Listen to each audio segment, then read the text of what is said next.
Elara Voss had not eaten since morning. That was not unusual. In the lower quarters of the Ashvale Pack compound, food came in shifts, and those at the bottom of the rank order were always last. She had learned years ago not to think about hunger. You pushed it to the back of your mind, the same way you pushed down everything else that tried to rise up and remind you that your life was small. You kept moving, you kept working, you kept your head down and your hands busy, because the moment you stopped, the moment you let yourself feel the full weight of where you stood in this world, it became very hard to start again.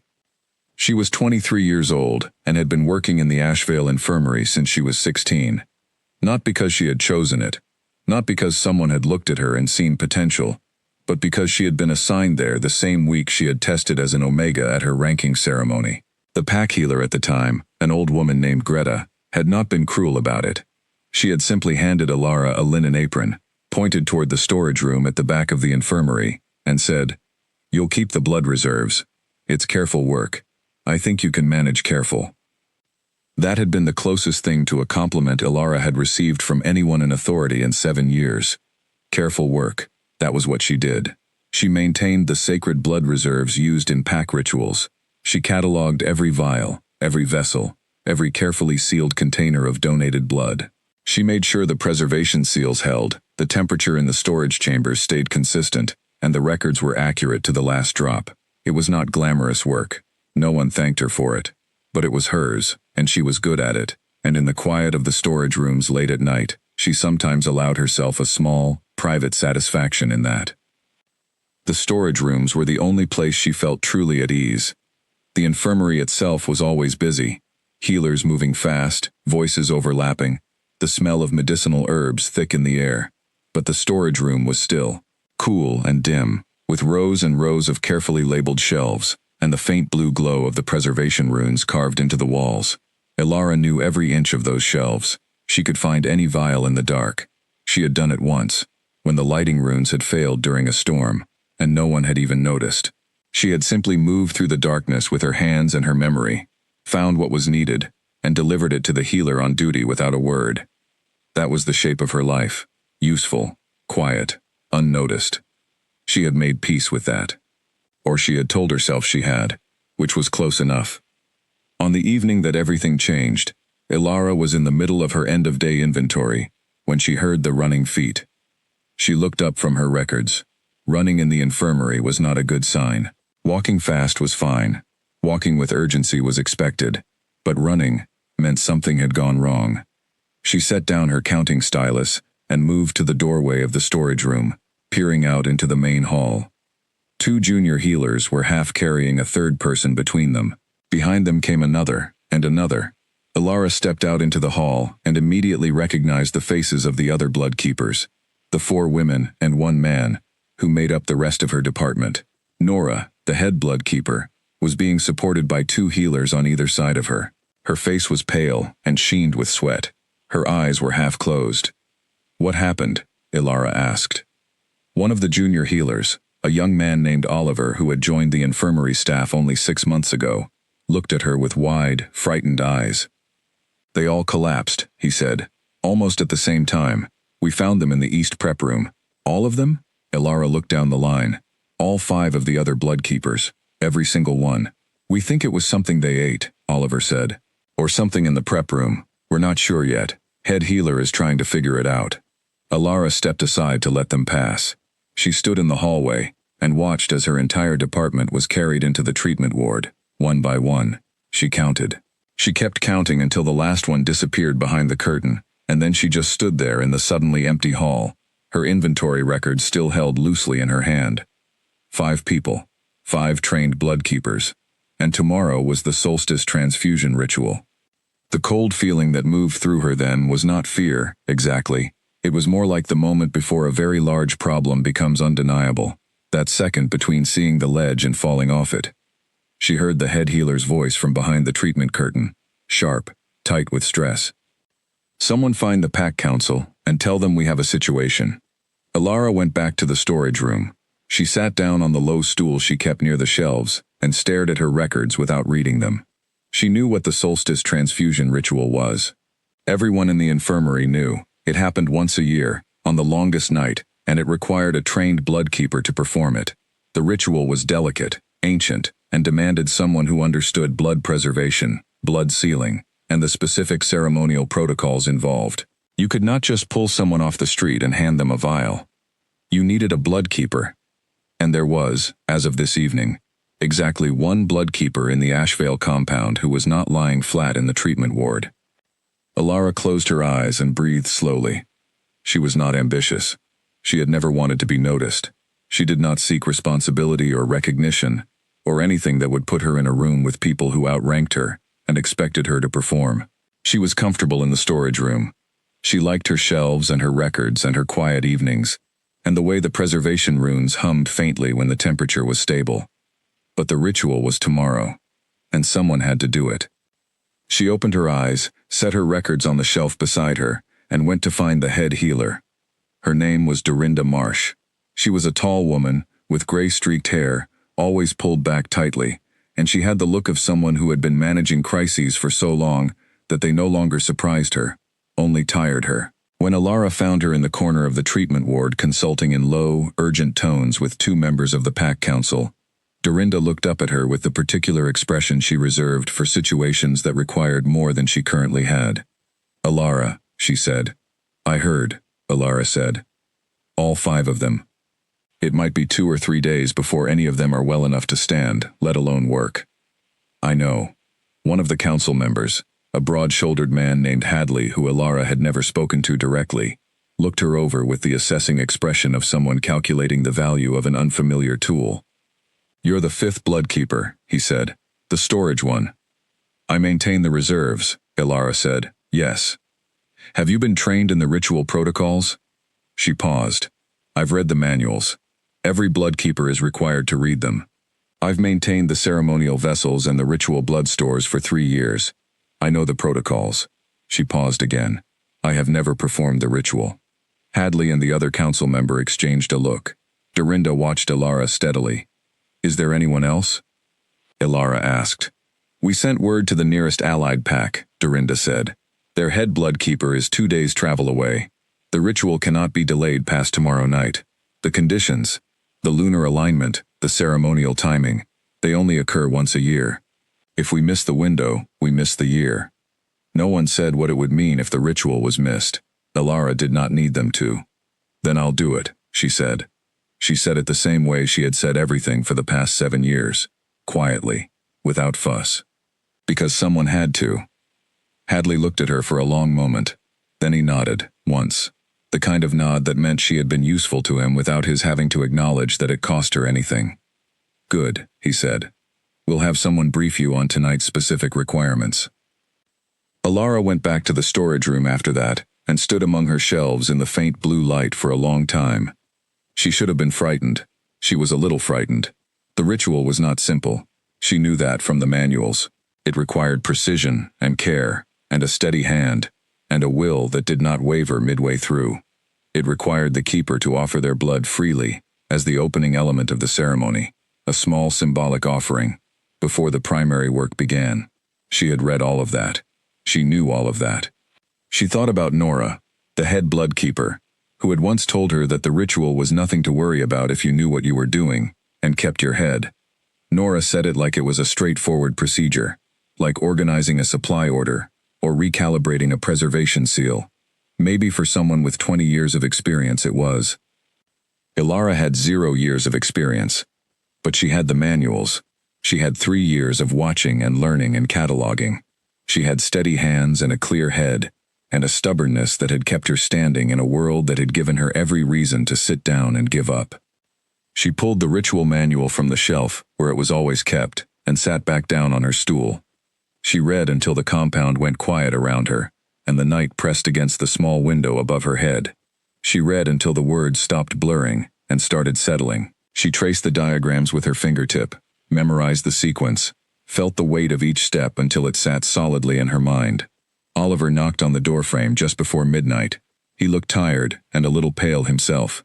"They're setting up the ritual chamber," he said. "They want you down there in an hour for the preparation walkthrough." "I'll be there," Alara said. He lingered. "Are you nervous?" She considered the question honestly. "A little," she said. But it needs to be done, and I know what I'm doing." She was not entirely sure that was true, but she said it with enough steadiness that Oliver nodded and left, and she thought that sometimes saying a thing with enough steadiness was its own kind of truth. She had 1 hour. She spent it finishing the manual, washing her hands carefully, and changing into the clean ceremonial linen that had been left folded on the shelf outside the door, left there by someone who had thought ahead, someone who understood that this evening required preparation, even if the person doing it had not asked for the help. She was grateful for that small, anonymous kindness. She folded the thought away carefully, the way she folded everything she could not afford to dwell on. Then she picked up her notes, tucked the manual under her arm, and walked down the long corridor toward the ritual chamber with her shoulders straight and her breathing slow. The compound around her was almost completely silent. She passed closed doors, darkened windows, the occasional low murmur of voices from somewhere behind a wall. Everyone else was asleep or at rest. The pack did not know what was happening below them. They did not know that the only thing standing between their king and another year of deterioration was a 23-year-old Omega Bloodkeeper who had never left the storage room. She reached the top of the stone stairs that led down to the ritual chamber and stopped. The air here was different, cooler. It carried a faint mineral smell, something old and deep, like water, that had been still underground for a very long time. The walls were cut stone, the stairs worn smooth by centuries of feet. Small flame holders were set into the walls at intervals, their light steady and warm. Ilara stood at the top of those stairs for exactly 3 breaths. Then she went down. The chamber was larger than she had expected, high-ceilinged, round, with walls carved floor to ceiling in the old script that she recognized from the ritual manual, but could not read. In the center of the floor was a raised stone dais, with 2 ceremonial platforms set at either end of it, one lower, one higher, connected by the silver inlaid channel that she knew from the diagrams was the vein line, the channel that would carry what was offered from one end to the other. 2 of the council's ceremonial attendants were already there, quiet and careful in their movements, setting out the instruments in the precise order the ritual required. They looked up when she came in but did not speak, simply acknowledged her with a brief nod and continued their work. Ilara set down her notes and walked slowly around the perimeter of the chamber, looking at everything, taking it in, letting it become real. This was not the storage room. This was not the comfortable, quiet place where she was the only one who knew where everything was, and no one expected anything of her beyond accuracy and care. This was the place where, tomorrow night, she would stand for the first time in her life, as someone the pack needed to be more than careful. She pressed one hand flat against the carved stone wall, and felt the coolness of it against her palm. She thought, not for the first time, about what it meant to give something freely. The ritual required it. The oath of free offering was the first spoken element of the ceremony, and the manual was very clear that it could not be performed under pressure or coercion. The blood had to be given with an open hand and a willing heart, or the sacred seals would not recognize it. Ilara had always found that part interesting, not because it was magical, though it was, but because it struck her as honest. There was something in the very structure of the ritual that demanded the truth from the person performing it. You could not pretend your way through it. You could not offer reluctantly and let the ceremony carry you. You had to mean it. She thought she could mean it. She was not doing this for recognition. She was not doing it to be seen or praised or to gain something for herself. She was doing it because the work was there, and she was capable, and the pack needed it done. That was not a small thing, she thought. That was actually a very real thing, even if no one would ever quite register it as such. She straightened up from the wall and turned back to the room. The attendants were nearly finished with their preparation. The instruments were set. The vein line channel gleamed in the firelight. The dais waited. Ilara thought about Nora, about the 5 bloodkeepers lying in the treatment ward above her. She thought about the 7 years she had spent becoming the kind of person who could be trusted with careful work. She thought about tomorrow night. Then she sat down on the lowest step of the dais, opened her notes, and went over the sequence one more time. She was going to do this right, not because anyone expected her to, not because anyone was watching, but because when something mattered, you did it right. That was the only standard she had ever held herself to, and she was not about to put it down now.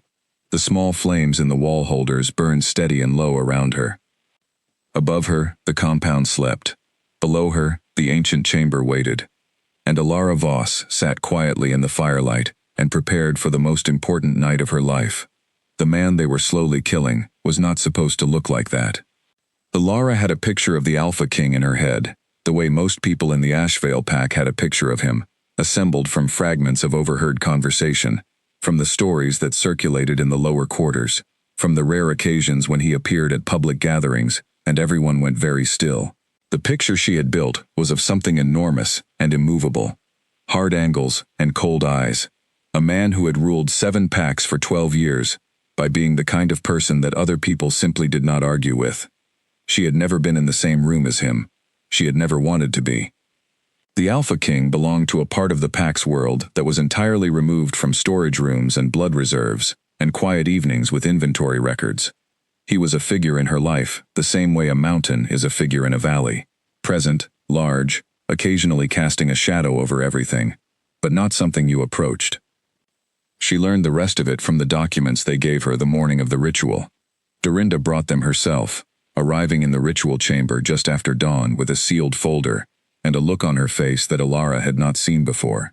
It was the look of someone who was deciding, in real time, how much of a truth to share, and how much to keep folded away.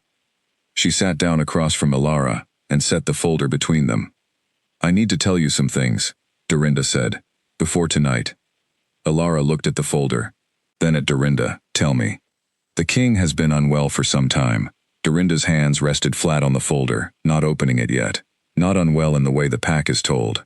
What the official announcements say is that he is managing a hereditary condition through regular treatment. What is actually true is that he has a blood corruption.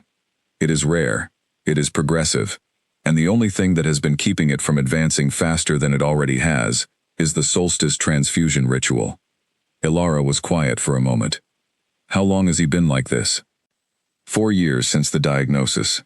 Possibly longer before anyone knew what to call it. The corruption spreads slowly. Some years it advances quickly. Some years more slowly. But it does not stop.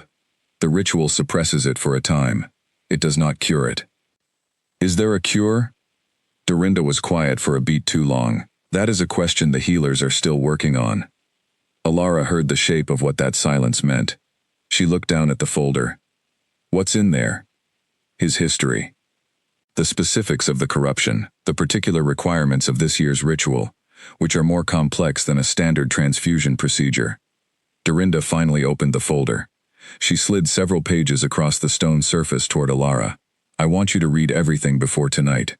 Nora always spent a week preparing for this ritual. You have had less than a day. I think you are capable, Alara. I have always thought you were capable. But I want you to go into this room tonight, with open eyes." Alara pulled the pages toward her and began to read. The details of the blood corruption were laid out in careful healer's language, clinical and precise. But the picture that assembled itself from those words was stark. The corruption was not like an illness you could fight or a wound you could close. It lived in the blood itself, moved with it, spread through the body's natural rhythms. Left unchecked, it would eventually overwhelm the systems it moved through. The king's own alpha biology slowed that process, enhanced healing, heightened resilience, but it did not stop it. Nothing stopped it. The ritual was the only thing that had been found to hold it at bay. And even that was temporary. Once a year. A year's worth of suppression, and then the ritual again, and then another year. 12 years of ruling. 4 years of this corruption. The math sat in Alara's mind with a quiet weight. She turned to the next section of the document, the ritual requirements for this year specifically. Her eyes moved down the page, and then they stopped. She read the passage again, more slowly. Then she set the pages down and looked at Dorinda. "The dose is higher this year," she said. Dorinda met her gaze without flinching. "Yes." "The manual I read described a standard offering, a ceremonial amount. This document is describing something substantially larger. The corruption has advanced more this year than in previous years. The amount required to suppress it adequately has increased accordingly. It says here that the donor will need to spend longer in the offering position than in previous years." Alara pointed to the specific line on the page. "It says the total duration of the active transfusion phase is," she checked the number, "3 times the standard length." "Yes." That's not a small ceremonial offering, Dorinda. That's a significant amount of blood. Dorinda's expression did not change, but something in her eyes did. A tightening. A weight. Yes, it is. What happened to the donors in previous years? The silence stretched for 3 full seconds. Dorinda. They were all well cared for after the ritual, Dorinda said carefully. They recovered. That is not what I asked. Another silence. Dorinda looked at the table, then she looked at Alara. The recovery period has been significant, in some years more so than others. The council manages this discreetly, out of consideration for the donors and for the king's privacy. Alara absorbed this. She kept her voice steady. None of the previous donors are still in the pack. They were all given generous transfers to allied packs. As a mark of gratitude, they are living well. Or they were removed from the pack, to ensure that what happened to them in that chamber stayed in that chamber. Dorinda did not confirm or deny that. Her silence was its own kind of answer. Alara looked down at the pages again. She thought about the ritual. She thought about what it would mean to stand in that chamber tonight and offer more than she had planned to offer. She thought about the fact that she was the only one who could do it, and that the reason the Pack Council had agreed so quickly when she volunteered was not because they believed in her, but because they had no other choice, and she had handed herself to them before they had to ask. She thought about the Alpha King lying somewhere above her in the palace wing, slowly being unmade by something in his own blood, and the fact that absolutely no one in the public halls of the Ashvale Pack knew. He doesn't know about me, does he? She said. He doesn't know who is performing the ritual this year. The king is rarely informed of the specific details of who serves as keeper. It is considered beneath his notice. Something sharp moved through Alara at that phrase. Beneath his notice. She filed it away. And the ritual, the extended duration, the larger offering, he has agreed to that? He has been informed that this year's ritual will be more intensive. He has agreed. Dorinda hesitated. He does not ask many questions about the process. He simply endures it.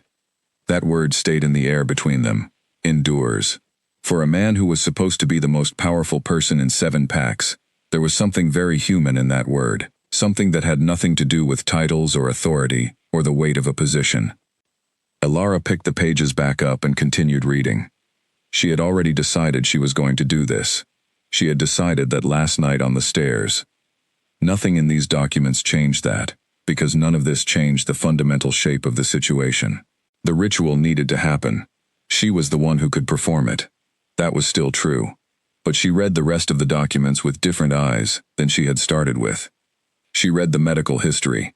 She read 12 years of records, carefully kept and carefully hidden. She saw the arc of a person's health deteriorating in numbers, and clinical notes, and healers' assessments, and she thought about how strange it was that the most powerful man in 7 packs had spent 12 years being managed, and maintained, and quietly suppressed, and most of the people who lived under his authority had no idea. She thought about power, about what it actually meant, about the difference between appearing unmovable and being unmovable, and how those two things were not the same at all. By midday, she had finished the documents. Dorinda had left her alone with them, and Alara had sat in the ritual chamber reading, while the day moved overhead and the attendants came and went preparing the room. In the early afternoon, one of the senior council members came to check on the preparations. Not Hadley this time. A woman named Cress, who was older, and more careful with her words, and who looked at Alara with an expression that was harder to read. "Are you comfortable with the requirements?" Cress asked. "I understand them," Alara said, which was not quite the same thing. Cress studied her. "You're aware that this is a significant responsibility." "I am. And that discretion is expected of everyone who participates in the solstice ritual." "I understand." Cress was quiet for a moment. Then she said, more quietly, "You were not our first choice for this. You understand that." "I know," Alara said. "I was the only choice. That's different." Something moved in Cress's expression. Alara could not tell if it was respect or wariness or something in between. "Yes," Cress said. "It is." She left without saying anything else. Alara ate the meal that Oliver brought her, something warm and nourishing, exactly what the manual recommended for a bloodkeeper in the hours before an offering procedure. She ate it methodically, without tasting it, her mind moving through the ritual steps again and again. She thought about the vein line channel, about the opening oath, about the precise timing of each phase. She thought about the extended duration and what her body would feel over the course of those extra minutes, and she thought carefully about whether she was prepared for that. She decided she was. Not because she was brave, though she was, in her quiet, unannounced way, but because the decision had already been made, and going into a thing halfway was always worse than going in fully. If she was going to stand at that dais tonight, she was going to stand there completely. She spent an hour in the late afternoon, simply sitting still and breathing, the way the manual recommended, centering herself, finding the steady place inside her that the offering required. She thought about free will. The ritual demanded it. You had to choose this, not just perform it. And she found, sitting quietly in the ritual chamber, while the day dimmed around her, and the flame holders cast their warm, steady light across the carved walls, that she was not performing anything. She was actually choosing. Not because the pack had cornered her into it, not because she had no options, but because this was who she was. She was the person who showed up when everyone else could not. She had been that person in small ways for 7 years, and tonight was just the largest version of a thing she already knew how to do. She did not know the king. She had never looked him in the face, but he was a person in the documents she had read, not just a title. A person who had been quietly deteriorating for 4 years and had simply kept going anyway, and she understood something about that even if she could not have explained exactly what. Evening came slowly. The attendants arrived to complete the final preparations. Elara changed into the full ceremonial linen, which was heavier than she expected, and cool against her skin. She let one of the attendants place the ritual mark on her wrist, a small ink seal in the old script that signified the bloodkeeper's role in the ceremony.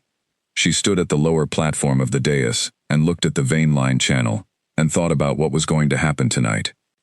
She was ready. Or she was as ready as someone can be for a thing they have only read about, have never done, and cannot fully understand until they are standing in the middle of it. Above her in the palace wing, she knew. The king was being prepared in his own way. She did not know what that looked like. She did not know who attended him, or what his expression was when the attendants arrived, or whether he was afraid or simply tired. She thought about the word Dorinda had used. Endures.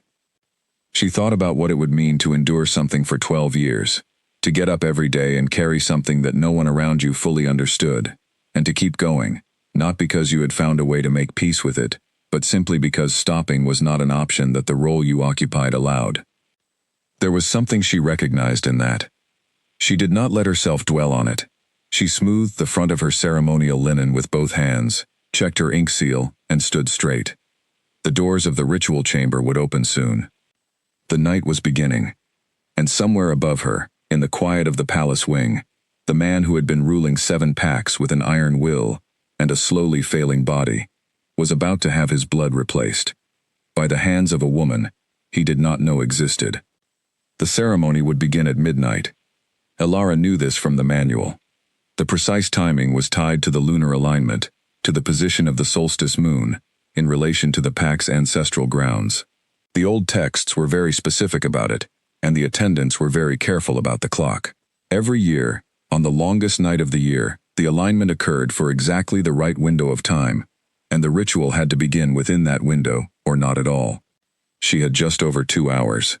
She used them the way she used all uncertain time, quietly and productively. She reviewed the tools laid out on the ceremonial table beside the lower dais platform. Each one was familiar to her from years of storage and maintenance. She knew these instruments better than the people who used them, because she had been the one responsible for ensuring they were in perfect condition. Every seal, every vessel, every carefully calibrated measurement tool had passed through her hands at some point. That was something she had not thought about before tonight. She had cleaned and maintained these instruments for 3 years without ever imagining she would be the one to use them in the chamber itself. They had always been objects she cared for on behalf of someone else. Now they were objects she would use for herself, for the work she was about to perform.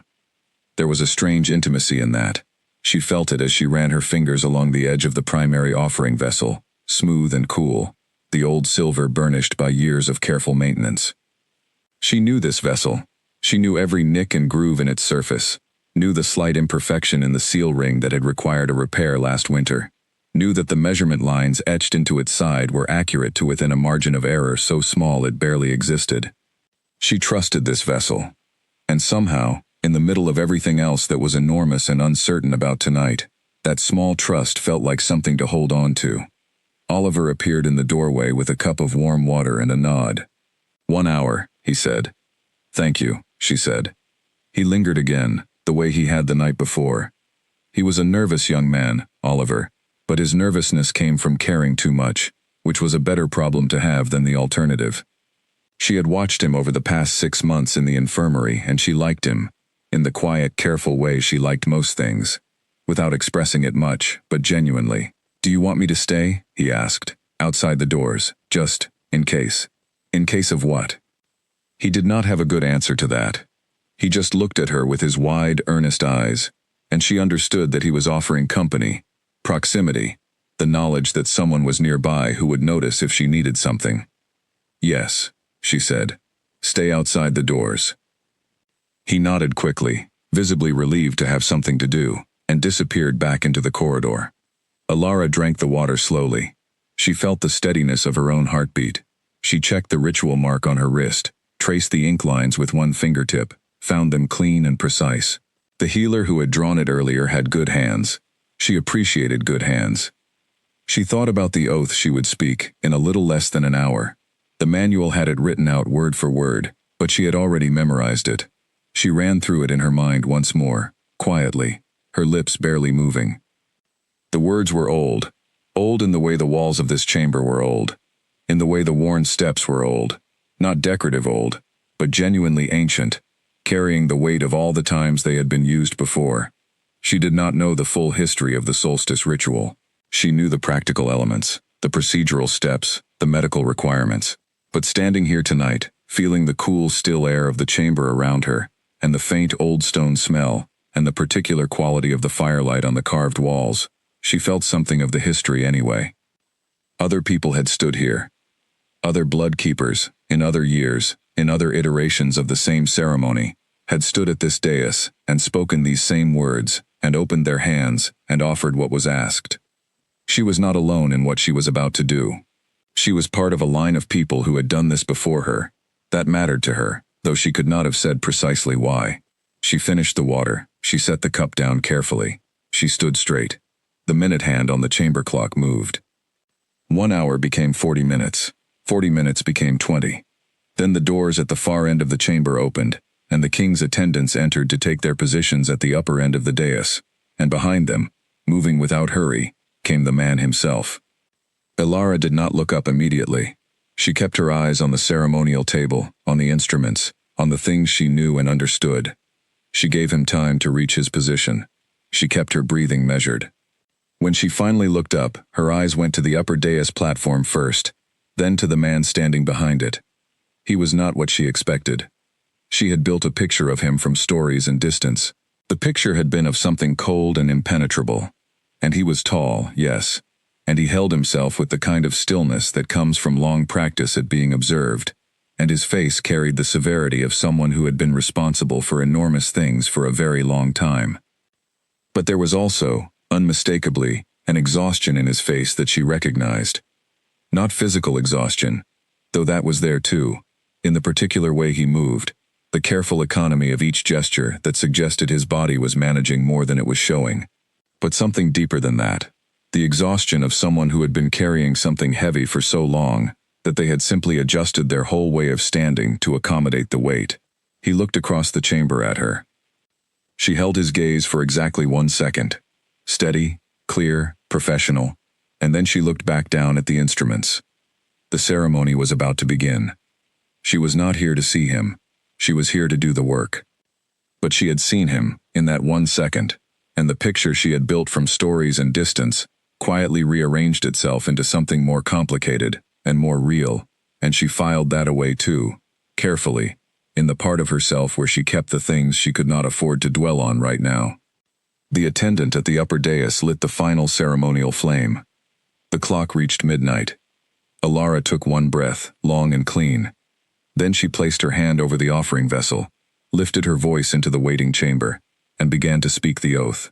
The oath took less than 30 seconds to speak, But those 30 seconds changed everything. Ilara had not expected that. She had read the words so many times over the past day that they had become almost clinical in her mind, reduced to steps and sequences and the correct pronunciation of the old phrases. She had thought she would say them the way she performed any careful procedure, with precision and focus, and her mind already half on the next step. Instead, something happened when she opened her mouth. The words came out of her, and they were real. They were not performance. They were not ceremony. They were the actual, exact truth of why she was standing here. And the moment she spoke them in this chamber, with its carved walls and its ancient stones and its faint smell of old fire and deep earth, they became something more than words.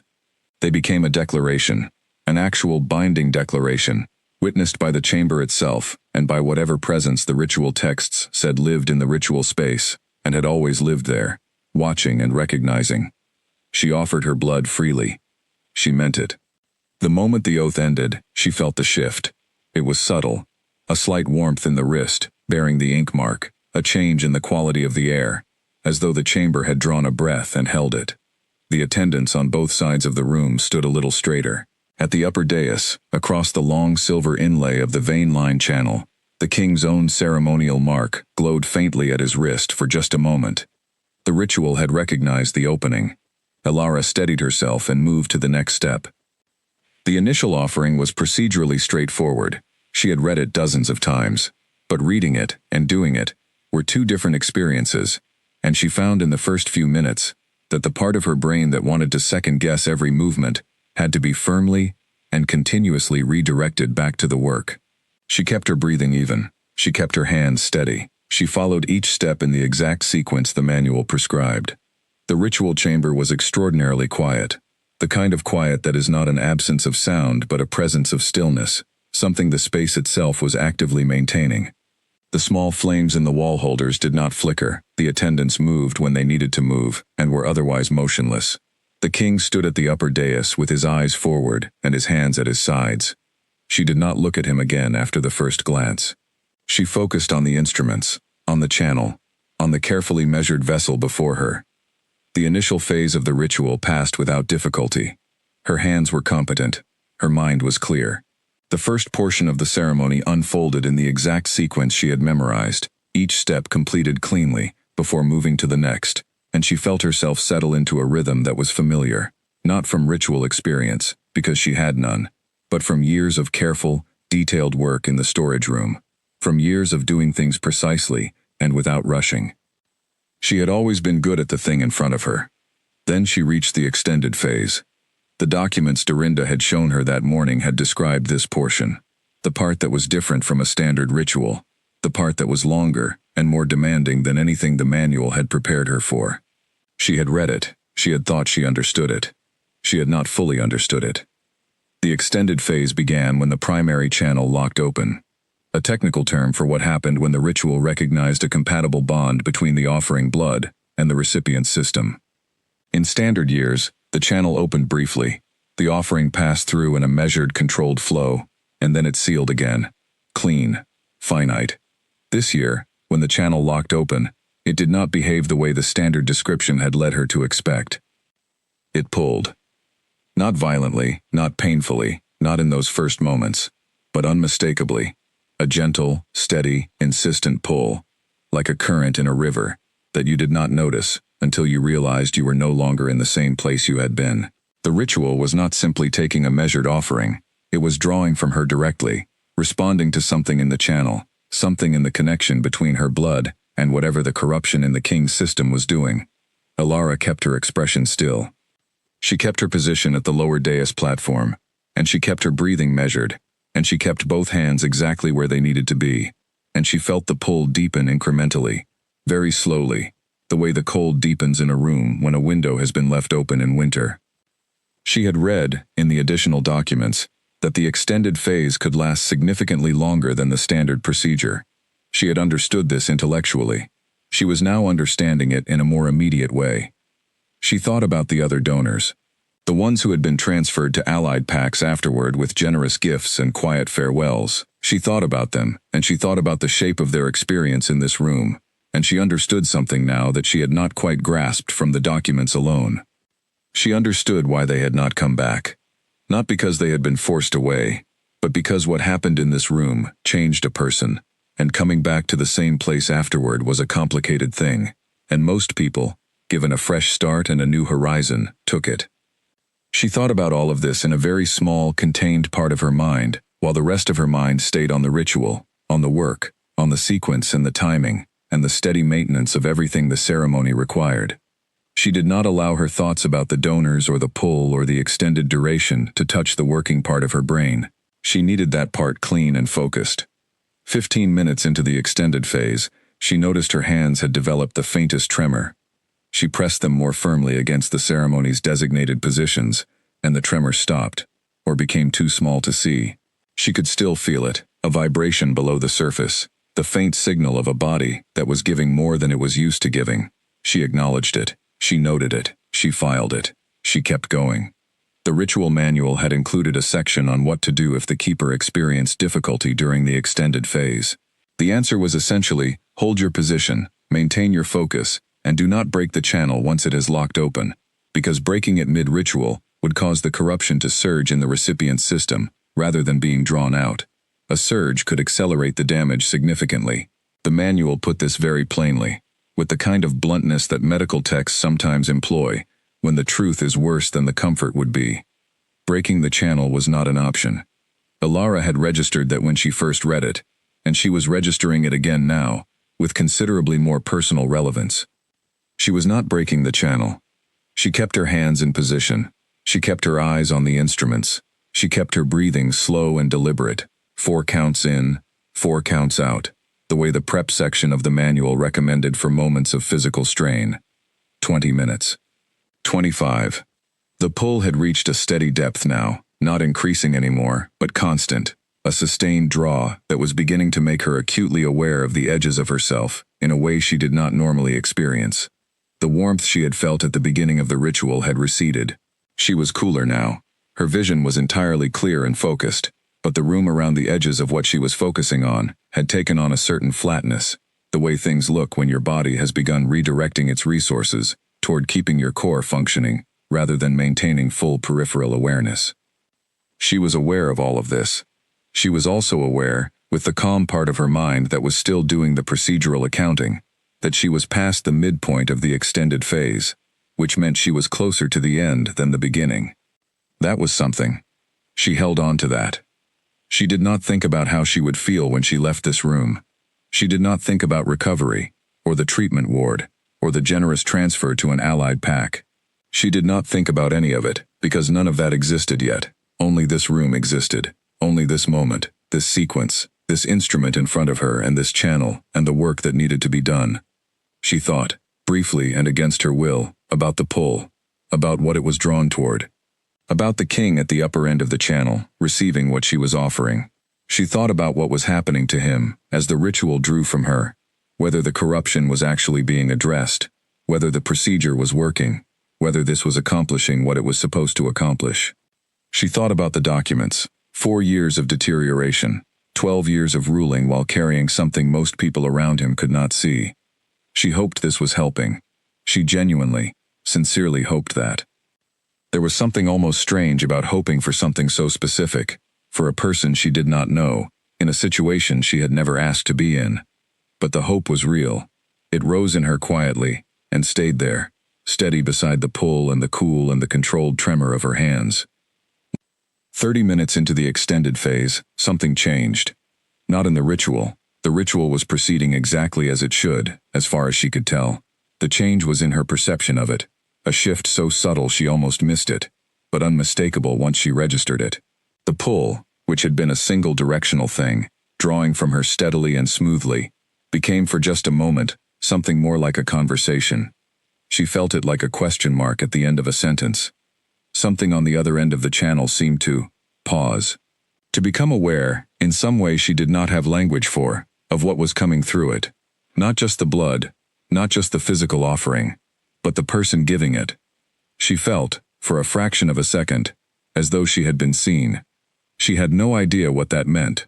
It was not in the manual. It was not in any of the documents Dorinda had given her. It was possibly something her own mind was constructing out of the stress and the extended duration, and the slight lightheadedness that was becoming harder to ignore. But it felt real.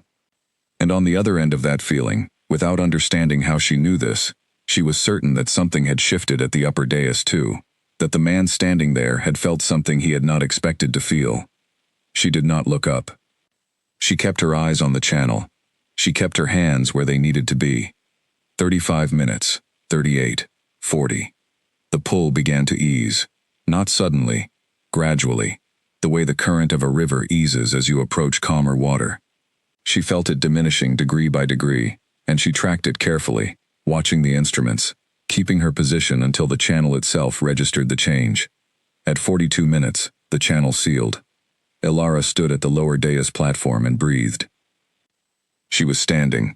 She noticed that with a small internal satisfaction, she had stood for 42 minutes of extended phase, on top of the full initial ceremony, and she was still standing. She completed the closing sequence of the ritual, with careful, methodical hands. The final seals, the closing marks, the last spoken phrases that the manual required to formally end the ceremony. Then she stood quietly for one long moment, both hands resting on the edge of the dais, and she let herself feel the full measure of what her body was reporting to her. It was considerable. She was cold in a deep way that had nothing to do with the temperature of the room. Her hands were trembling visibly now that they no longer needed to be held steady. Her vision was clear but narrow, concentrated. Her heartbeat was doing something at the edges of normal that she registered clinically, and with a certain detached concern. She was going to need to sit down very soon. But first she lifted her head, and she looked, for the second time that night, across the chamber at the man at the upper dais. He was looking at her. She had not expected that. In everything she had read, in all the documents and the manual's description of how the ritual concluded, no one had mentioned the king looking at the bloodkeeper. The natural ending to the ceremony was for both parties to be attended by their respective support and removed from the chamber. But he was looking at her. His expression was not the exhausted severity she had seen when he first entered the room. It was something she did not have a name for, something that made the controlled, organized surface of his face look briefly like a door that had been opened by accident, showing a room full of things that did not normally have an audience. She did not know what to do with that look. She could not process it right now. She could barely process the room. She nodded once, the precise, professional nod of someone who has completed a task and is transferring its outcome to the appropriate party. Then she took her hands off the dais, turned carefully, and walked toward the chamber doors. She made it through them before her legs decided they had given enough for one night. Oliver caught her before she hit the floor. Oliver was stronger than he looked, and he had apparently been prepared for the possibility that she would need catching, because he was right there when it happened, arms out, positioned like someone who had been quietly calculating the moment she would stop being able to hold herself upright. She registered, distantly, that she appreciated the foresight. He got her to the floor in a controlled way, not a collapse, one hand behind her shoulders and one under her arms, and he was already calling down the corridor for the healer before she was fully seated against the wall. His voice was steady. She appreciated that too. "I'm fine," she said. Her voice came out thinner than she intended. "You absolutely are not," he said, without any particular judgment in it, just a clear-eyed assessment of the evidence in front of him. She did not argue. He was right. The healer arrived within minutes. Her name was Petra, one of the night shift healers, sharp and efficient, who examined Ilara with quick, practiced hands and an expression of focused professionalism that kept its opinions to itself. "Your blood pressure is low," Petra said. "Your temperature is down. You gave more than the standard amount." "I know," Ilara said. "We're moving you to the treatment ward." "I know that too." Petra and Oliver got her up between them and walked her slowly down the corridor. Ilara let herself be walked. This was not a moment to insist on managing alone, and she had enough self-awareness to recognize that. She thought, as they moved, about the look on the king's face. That door opened by accident, that room full of things without an audience. She thought about the way the channel had paused, midway through the extended phase, and how she had felt, for one fraction of a second, seen. These were things she did not know what to do with yet. She filed them carefully in the back of her mind, in the same careful, organized place where she kept everything she did not yet have the context to understand, and let Petra and Oliver take her down the corridor toward the treatment ward and the recovery that was waiting for her. The infirmary was quiet and warm. Someone had set up a dedicated space for her at the far end of the ward, away from the other blood keepers who were still recovering from whatever had felled them. She was helped into the narrow bed, covered with a heated blanket, connected to the slow, measured tonic drip that would help her body begin the work of restoring what she had given. Petra took her final observations, recorded them, said, "Sleep," and left. Oliver stood by the bed a moment longer. He did not say anything, just looked at her with an expression that was trying very hard to hold itself together, which she found oddly touching. "Go home, Oliver," she said. "Are you sure?" "Yes. You can check on me in the morning." He nodded. He still did not move for another few seconds. Then, quietly, he said, "That was what you did tonight." Oliver. "Right. Yes." He nodded again, more firmly. "I'll check on you in the morning." He left. Ilara lay in the narrow bed and stared at the ceiling of the treatment ward. The heated blanket was doing its work slowly. She could feel the warmth beginning at the edges and moving inward, and she tracked it the way she tracked everything, carefully, with attention to what it was actually doing, rather than what she hoped it would do. Her hands had stopped trembling. That was something. She thought about 42 minutes and what 42 minutes of that had felt like, and she decided that the honest answer was, like giving something that could not be taken back. Not lost, that was not the right word. More like spent, like a coin that has been offered and received, and is now somewhere else entirely, doing its work in a different system. She thought about the ritual's requirement of free will, of genuine choice. And she thought about the fact that at no point during those 42 minutes, even when the pull was deepest, and her hands were trembling, and the edges of her vision had gone flat, had she wanted to stop. She had wanted to keep going. She had, actually and genuinely, wanted to finish. That surprised her, a little, even now. She closed her eyes. She did not sleep immediately. She lay quiet and still, and let her body do its work, and she thought about the chamber, and the channel, and the carved walls, and the ancient words she had spoken into the ritual space. She thought about the man at the upper dais looking at her. She thought about what it meant that he had looked. Then her body, which had been patient enough for one night, drew her firmly down into sleep, and she stopped thinking about anything at all. Above her, in the palace wing, something was happening that no one in the infirmary could have known. The king was not sleeping. He had dismissed his attendants. He had waved off the healer who came to confirm the ritual's success. He had stood in the center of his private chamber, with his hands at his sides, and the warmth of a successful ritual running through his blood, and he had not been able to settle. Because that was the problem. The ritual had worked. He could feel that clearly. The corruption that had been pressing, slowly and steadily, against the walls of his system for a year was quiet, held back, addressed, not permanently, never permanently, but addressed in the way it always was after the ceremony. But the ritual had also done something it had never done before. He could still feel her, not her presence, not her specific thoughts. Nothing so precise as that. It was more like a residue, an echo. The specific quality of what had come through the channel to him tonight had left an impression that the ritual's usual clean finish had not erased. He had stood in the ceremony and felt the bloodkeeper's offering shift and deepen and continue past the point he was used to, and he had felt, somewhere around the 30th minute, the individual behind the offering. He had felt her determination. He had felt the effort it was costing her, laid out clearly in the quality of what the channel was carrying, not just blood, not just the physical substance, but the will behind it, the clear, uncompromising will of a person who had decided to finish what they had started and was not going to be persuaded otherwise. He had felt her hope. That had been the strangest part. Midway through the extended phase, carried on the channel as clearly as anything physical, a thread of genuine hope. Not hope for herself, hope for him, for a man she had never met, whose face she had barely glanced at, whose name she presumably knew only from the documents she would have been briefed with. She had hoped it was working. He stood in the center of his chamber and thought about that.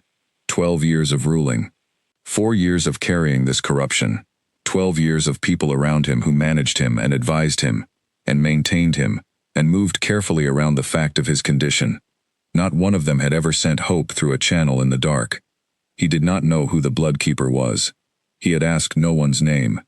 He was told, year after year, that the details of the ritual's personnel were managed by the head healer and the council, and he had accepted that, because the details had never seemed important before. He sat down on the edge of his bed. He thought about the look they had exchanged at the end of the ceremony. She had stood at the lower dais platform with her hands trembling and her face completely still, and she had looked at him with the direct, clear gaze of someone who had done something significant and was not going to pretend otherwise, and was also not going to ask for recognition. Then she had nodded and walked out.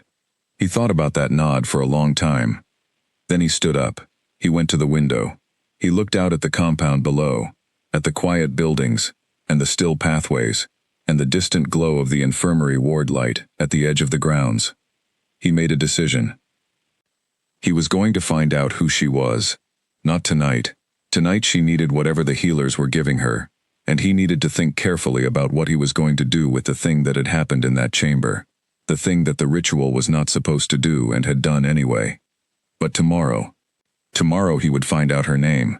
Calum Drace had not wept in 11 years. He was certain of this, because he had marked the last time carefully in his memory, the way a person marks a thing that surprises them. A shipwreck they did not see coming. A storm that appeared out of a clear sky.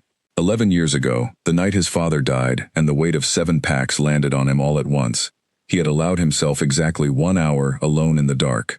1 hour. And then he had washed his face and gone back into the rooms where people were waiting for him, to be what they needed him to be. He had not wept since. He was not weeping now. He was clear about that. What was happening in his private chamber, 37 minutes into the ritual, was simply a physical response to an unprecedented stimulus. That was the clinical way to name it. That was the accurate way to name it. 2 tears had run down the side of his face while he was standing at the upper dais, and he had not moved to stop them because stopping them would have required breaking his position, and breaking his position was not something the ritual permitted.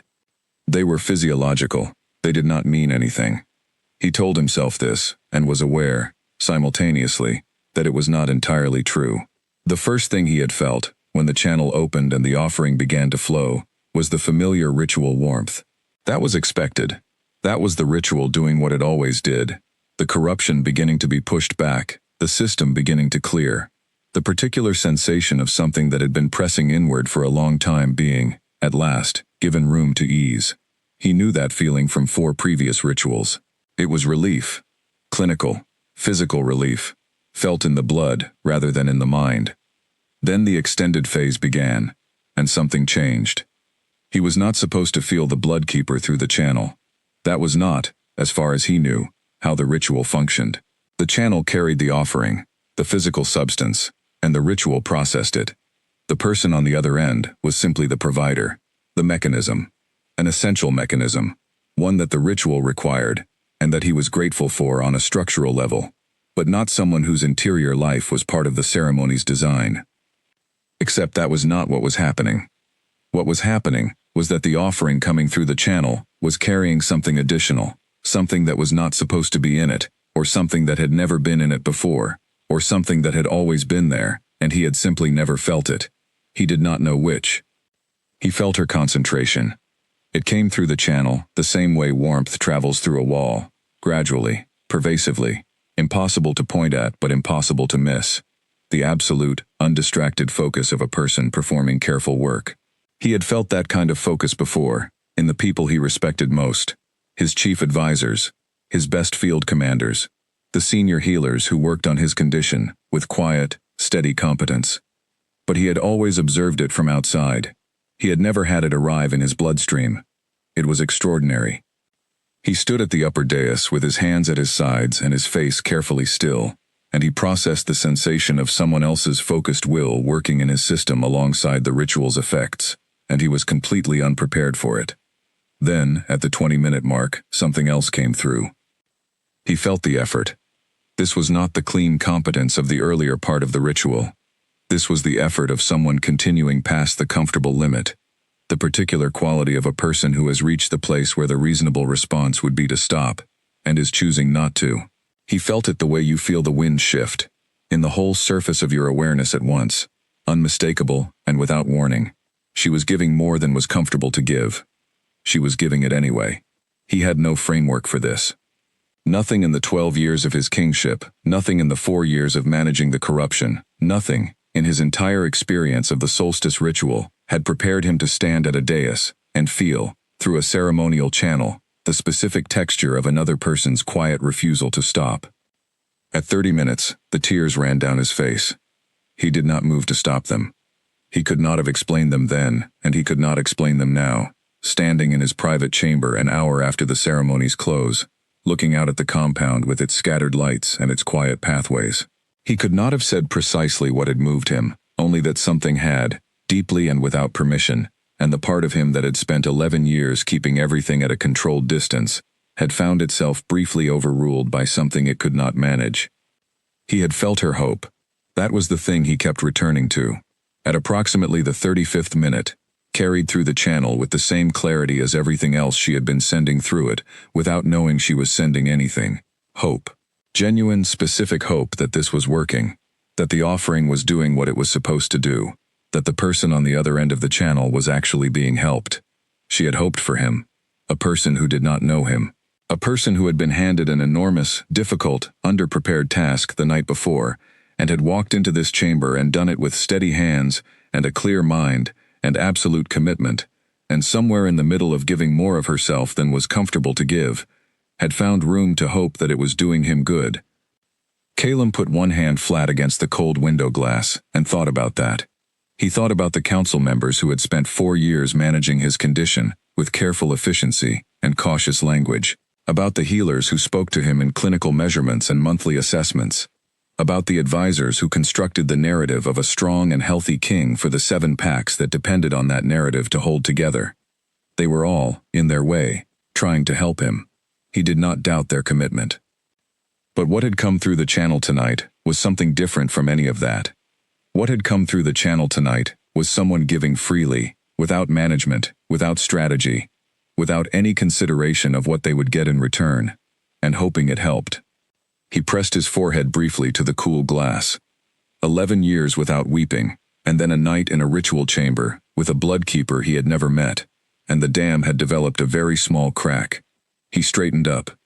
He ran a hand over his face, methodical and brisk. He was still the king. He still had 7 packs. He still had a corruption in his blood that would need another ritual in 12 months, and all the responsibilities that existed in the space between now and then. But he had also felt something he had not expected to feel, and he was honest enough with himself to admit that it had mattered. He was going to find out who she was. He had decided that in the immediate aftermath of the ceremony, and the decision had not changed overnight. By the time he ate breakfast the next morning, eating without the underlying tension that had built up over months of the corruption's advance, that particular relief almost startling in its simplicity, he had already told his personal aide, a composed young man named Elliot, to make the inquiry. "The bloodkeeper who performed last night's ritual," he said. "I need her name." Elliot, who had been with him long enough to maintain a professional expression through most things, maintained it now. "Of course. I'll speak to the head healer. Do it now." "Yes, sir." Calum spent the morning in his first meeting, since before the ritual, a long session with his senior counsel, on the logistics of an upcoming alliance negotiation. He sat at the head of the table and listened and spoke, and made decisions with a clarity he had not felt in months, the corruption's constant low pressure absent from his awareness for the first time in what felt like a very long time. He noticed the clarity. He allowed himself to notice it, and then he put it aside, because the meeting required his attention, and his attention was his most valuable professional asset. When the session ended and his counsel filed out, Hadley paused at the door. "The ritual appears to have been successful," Hadley said. There was something careful in the way he said it, something managed. "It was," Calum said. He did not elaborate. Hadley's eyes moved across his face for just a moment, doing the assessment they always did. The keeper performed well, given the circumstances. "Given the circumstances," Calum repeated. "She was given less than a day to prepare for a procedure that your department knew required a week of preparation. The situation was unavoidable." "It was managed," Calum said, his voice steady and even. "I want to be clear that I understand that distinction, Hadley. Hadley looked at him. Then he said, very carefully, "Is there something specific about the ritual that you wish to discuss, sir?" Calum met the older man's eyes for a long, measured moment. "Not at this time," he said. "That will be all." Hadley left. Elliot appeared in the doorway 10 minutes later, with the name written on a small card. Ilara Voss, Bloodkeeper, Storage Division, Ashvale Infirmary, 23 years old, ranked Omega, 7 years of service. Calum read it 3 times.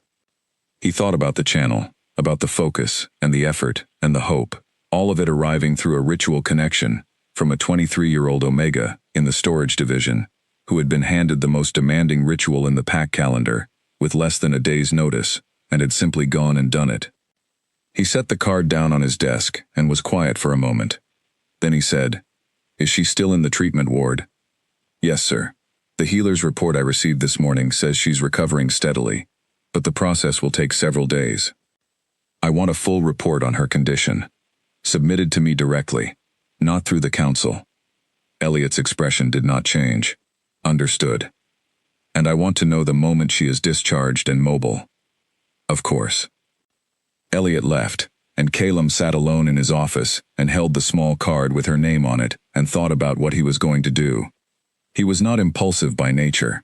12 years of kingship had trained every impulse out of him that was not in service of careful, considered action. He thought before he spoke. He strategized before he moved. He did not walk into situations without understanding what he was walking into and why. But something had come through that channel last night that was not strategic, and was not careful, and was not the kind of thing that stayed in its designated category once it had arrived. She did not know what had happened. She did not know that the channel had carried more than it was supposed to carry, that the two-way connection had opened, that everything she had felt and thought and hoped during those 42 minutes had arrived at the upper end of the dais with the full clarity of a spoken conversation. He was aware that this was an unusual thing to know about a person, a strange intimacy, arrived at through a back door, without her knowledge or consent. He was also aware that he did not know how to unknow it, and that the practical and ethical question of what to do with what he now knew was one he was going to have to sit with for a while. In the meantime, she was recovering. He thought about the trembling of her hands that he had seen at the end of the ceremony, about the careful, professional nod she had given him before walking through the doors and collapsing in the corridor beyond. He thought about the specific brand of courage required to collapse in the corridor rather than in the room, to hold yourself together past the official boundary of the performance, and then let go once no one was watching. He had respected a great many people in his life. That respect was usually earned through demonstrated capability and sustained excellence, through the evidence of choices made well under pressure over a long period of time. He was not sure he had ever respected someone so quickly, or so completely, as he respected Ilara Voss, after what he had felt through that channel last night. He put the card in the drawer of his desk. Then he picked up the next item of business waiting for him, and applied himself to it. Because the compound did not run itself, and 7 packs did not wait. But the drawer stayed in his awareness all day like a small, warm light in a corner of the room, steady and unassuming. Present. The afternoon brought another meeting, this one with his field commanders, and then a briefing from the Alliance negotiation team, and then a private session with his personal healer Roderick, who examined him with the careful thoroughness he applied to every post-ritual check. Roderick was a lean, gray-haired man who had been treating Calum's condition since the diagnosis. He did not waste words, and he did not offer comfort that was not backed by evidence. Calum had come to trust him for exactly those qualities. "Better than last year," Roderick said, reviewing his notes. "Significantly better. Whatever the extended phase achieved, the results are clear." "I know," Calum said. "The corruption markers are down to their lowest point in 3 years." Roderick looked up over his notes. The extended offering made a meaningful difference. Calum did not respond to that directly. He sat still on the examination bench and let Roderick complete his observations, and he thought about what it meant that the most effective ritual of the past 4 years had been performed by someone who had never done it before. "Roderick," he said, when the healer was packing away his instruments, "the Bloodkeeper, Ilara Voss." Roderick paused, just briefly, the particular pause of someone recalibrating how much they were going to need to explain. "Yes?" Tell me about the extended phase. From a medical perspective, what does it take out of the donor? Another pause. Roderick set down his instrument case and turned to face Calum with the direct, unhedging expression he used when the truth was going to be uncomfortable. It is significant. The body regenerates blood volume over time, and the recovery is complete given adequate rest and proper care. But the extended phase draws on more than just blood volume. It draws on the body's fundamental energy reserves. The recovery is not simply a matter of replenishing what was given. It requires the body to rebuild at a deeper level. How long does that take? Under the best conditions, with proper care, several days before she would be truly well, a week before she would be at full capacity. Make sure she has everything she needs. Roderick studied him. That would typically be arranged through the infirmary. Arrange it through me, Calum said. I want it done properly. Roderick was quiet for a moment. Then he said, with the carefully neutral tone of someone deciding not to ask the question that was sitting at the front of his mind, understood. He left. Calum sat alone in the examination room for a moment before standing and returning to his office. He opened the drawer. He looked at the card with her name on it. Elara Voss, Storage Division, Omega, 7 years, 23 years old. He thought about what it meant to be 23 years old in the storage division. He thought about 7 years of careful, quiet work in a place where no one noticed you, unless something went wrong. He thought about the specific kind of strength that grew in a person who had been overlooked long enough to stop waiting to be seen. He closed the drawer. He went back to work. But that night, sitting in his private rooms, in the rare stillness of a quiet evening, he allowed himself to acknowledge what he had not said to anyone, not to Elliot, not to Roderick, not to his own careful internal accounting of events. For 37 minutes in a ritual chamber, he had felt less alone than he had felt in 11 years. He did not know what to do with that. He did not have to know yet. She was in the infirmary. He was here. There was time to think. There was time to be careful and deliberate about this, to approach it with the same measured consideration he applied to every consequential thing. But he fell asleep that night, easily, deeply, for the first time in longer than he could precisely remember, with the warmth of the ritual still moving in his blood, and the echo of her hope still somewhere in his system. She had hoped it was working. He had spent the night ensuring it was. He thought that was the beginning of something, though he did not yet know what to call it. Elara woke on the second day, and immediately noticed that her blanket was different. It was not the standard infirmary blanket. The standard blanket was thin and functional, adequate for keeping a patient warm without being remarkable in any way. The blanket she was currently under was heavy and soft, and made of a material that managed to be both at once, the kind of thing that cost more than a storage division bloodkeeper made in a month. She lay still for a moment and processed this. She also noticed that the tray on the bedside table was not the standard infirmary meal service. Someone had brought in a meal from the palace kitchen. She could tell by the covered dish, the quality of the servingware, the small pot of something that smelled like brewed herbs and honey that was still warm. She sat up carefully, because the first morning she had tried to sit up less carefully, and her body had made its position very clear. Oliver appeared from his post at the foot of the ward the moment she moved, alert and slightly breathless, as though he had been watching and waiting. "Good morning," he said. "You look better." "I feel better," she said, which was true. The bone-deep cold from the night of the ritual had receded, replaced by a general exhaustion that was more ordinary in quality. Her hands were not trembling. Her vision was clear, and full field rather than narrowed. Progress. She looked at the blanket, at the food, then at Oliver. Where did these come from? Oliver had an expression she had not seen on him before. It was the expression of someone holding information that he was not entirely sure how to present. "There was a delivery this morning," he said. He paused. "From the palace wing." Elara looked at him. "The king's personal healer sent it," Oliver said, "with instructions for your care, specific instructions, detailed ones." He paused again. "The head healer nearly sent it back, but didn't, because the instructions also came with a letter from the council's health administrator, saying that the king had expressed personal interest in your recovery." Elara was quiet for a moment. "Personal interest," she repeated. Those were the exact words. She looked at the tray, at the blanket. She thought about the moment at the end of the ritual. the look across the chamber, the thing she had filed away because she could not process it at the time. She thought about the question of why a king who had presumably sat through 4 previous solstice rituals with 4 previous bloodkeepers would be sending improved bedding and palace kitchen food to the infirmary recovery ward the morning after the 5th one. She did not have an answer to that question, but she noted it, the way she noted everything, precisely and without embellishment. Petra has the care instructions, Oliver said. She's been following them. She's also very professional about not having any opinion on the situation whatsoever. Good, Elara said. That's the appropriate response. She ate the food from the palace kitchen, which was significantly better than the standard infirmary meal service, and she thought about appropriate responses and what she was going to do with the information that the Alpha King had taken a personal interest in her recovery. She was going to do nothing with it, she decided.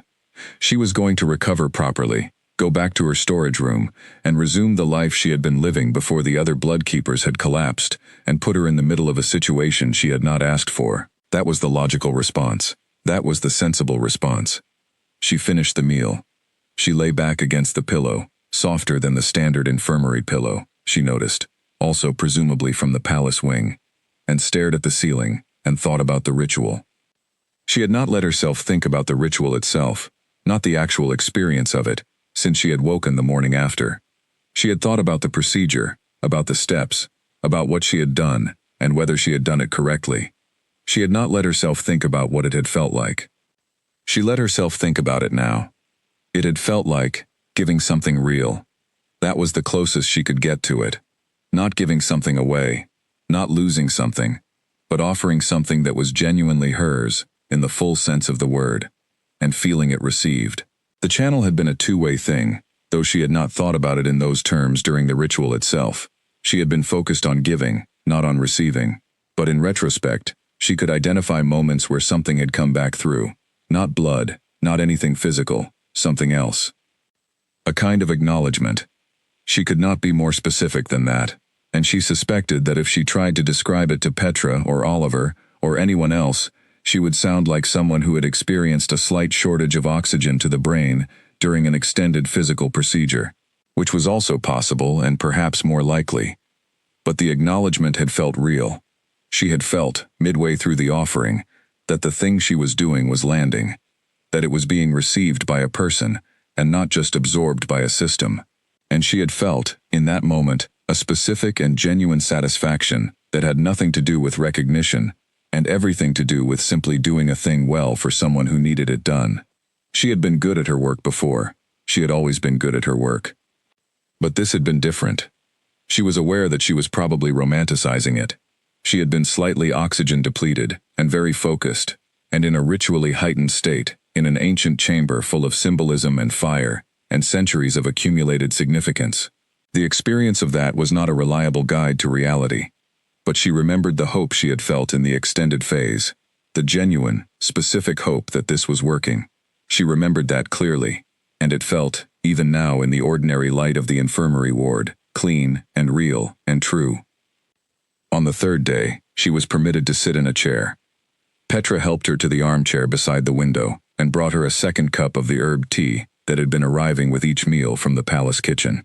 Elara sat in the warmth from the window and watched the compound below and drank the tea slowly and felt her body continuing, steadily, and without drama, to restore itself.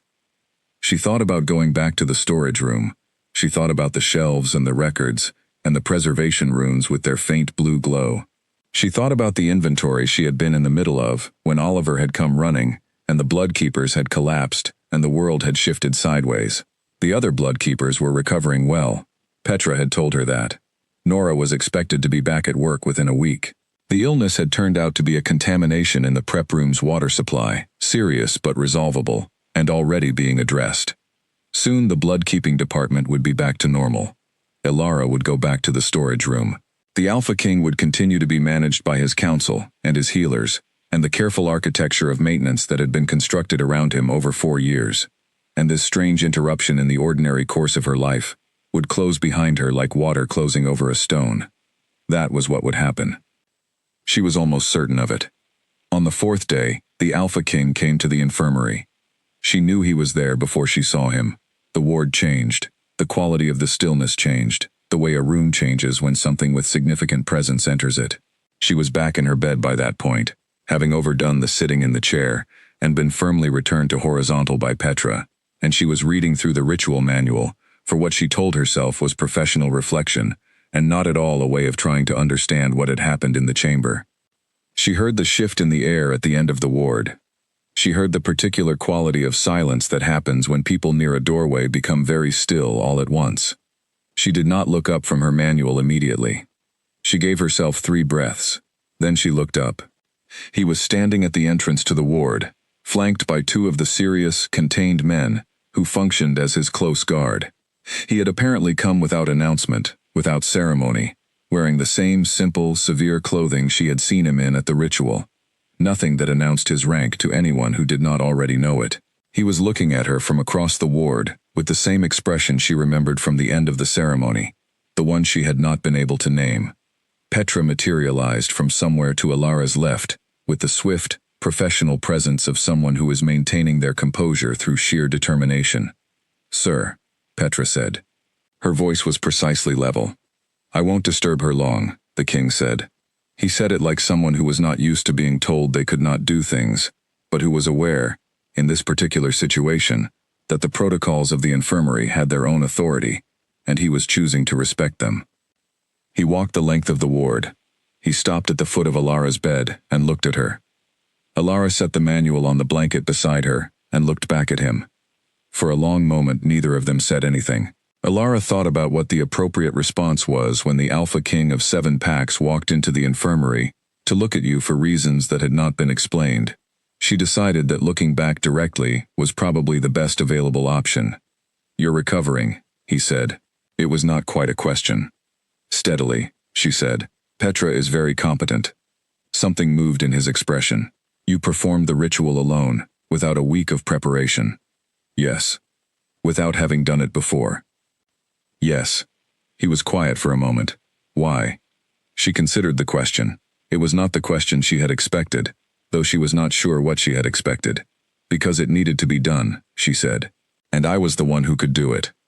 "That's not a sufficient reason," he said, "by itself. Most people would have said the situation was outside their capacity, and waited for someone better suited." "I was suited," Alara said. "I knew the protocols. I had the training. I was the only blood keeper available. The math was simple." "The math," he repeated. His voice had an odd quality on those words, something that might have been dry amusement in a different register.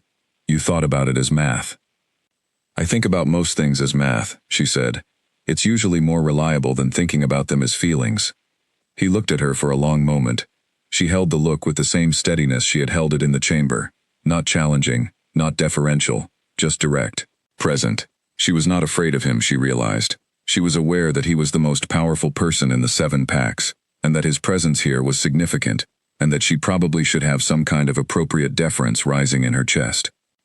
What was actually in her chest was a quiet, interested alertness, the kind she felt when something was happening that she had not yet fully understood. "The ritual was more effective this year than in previous years," he said. "I'm glad," she said. And she was.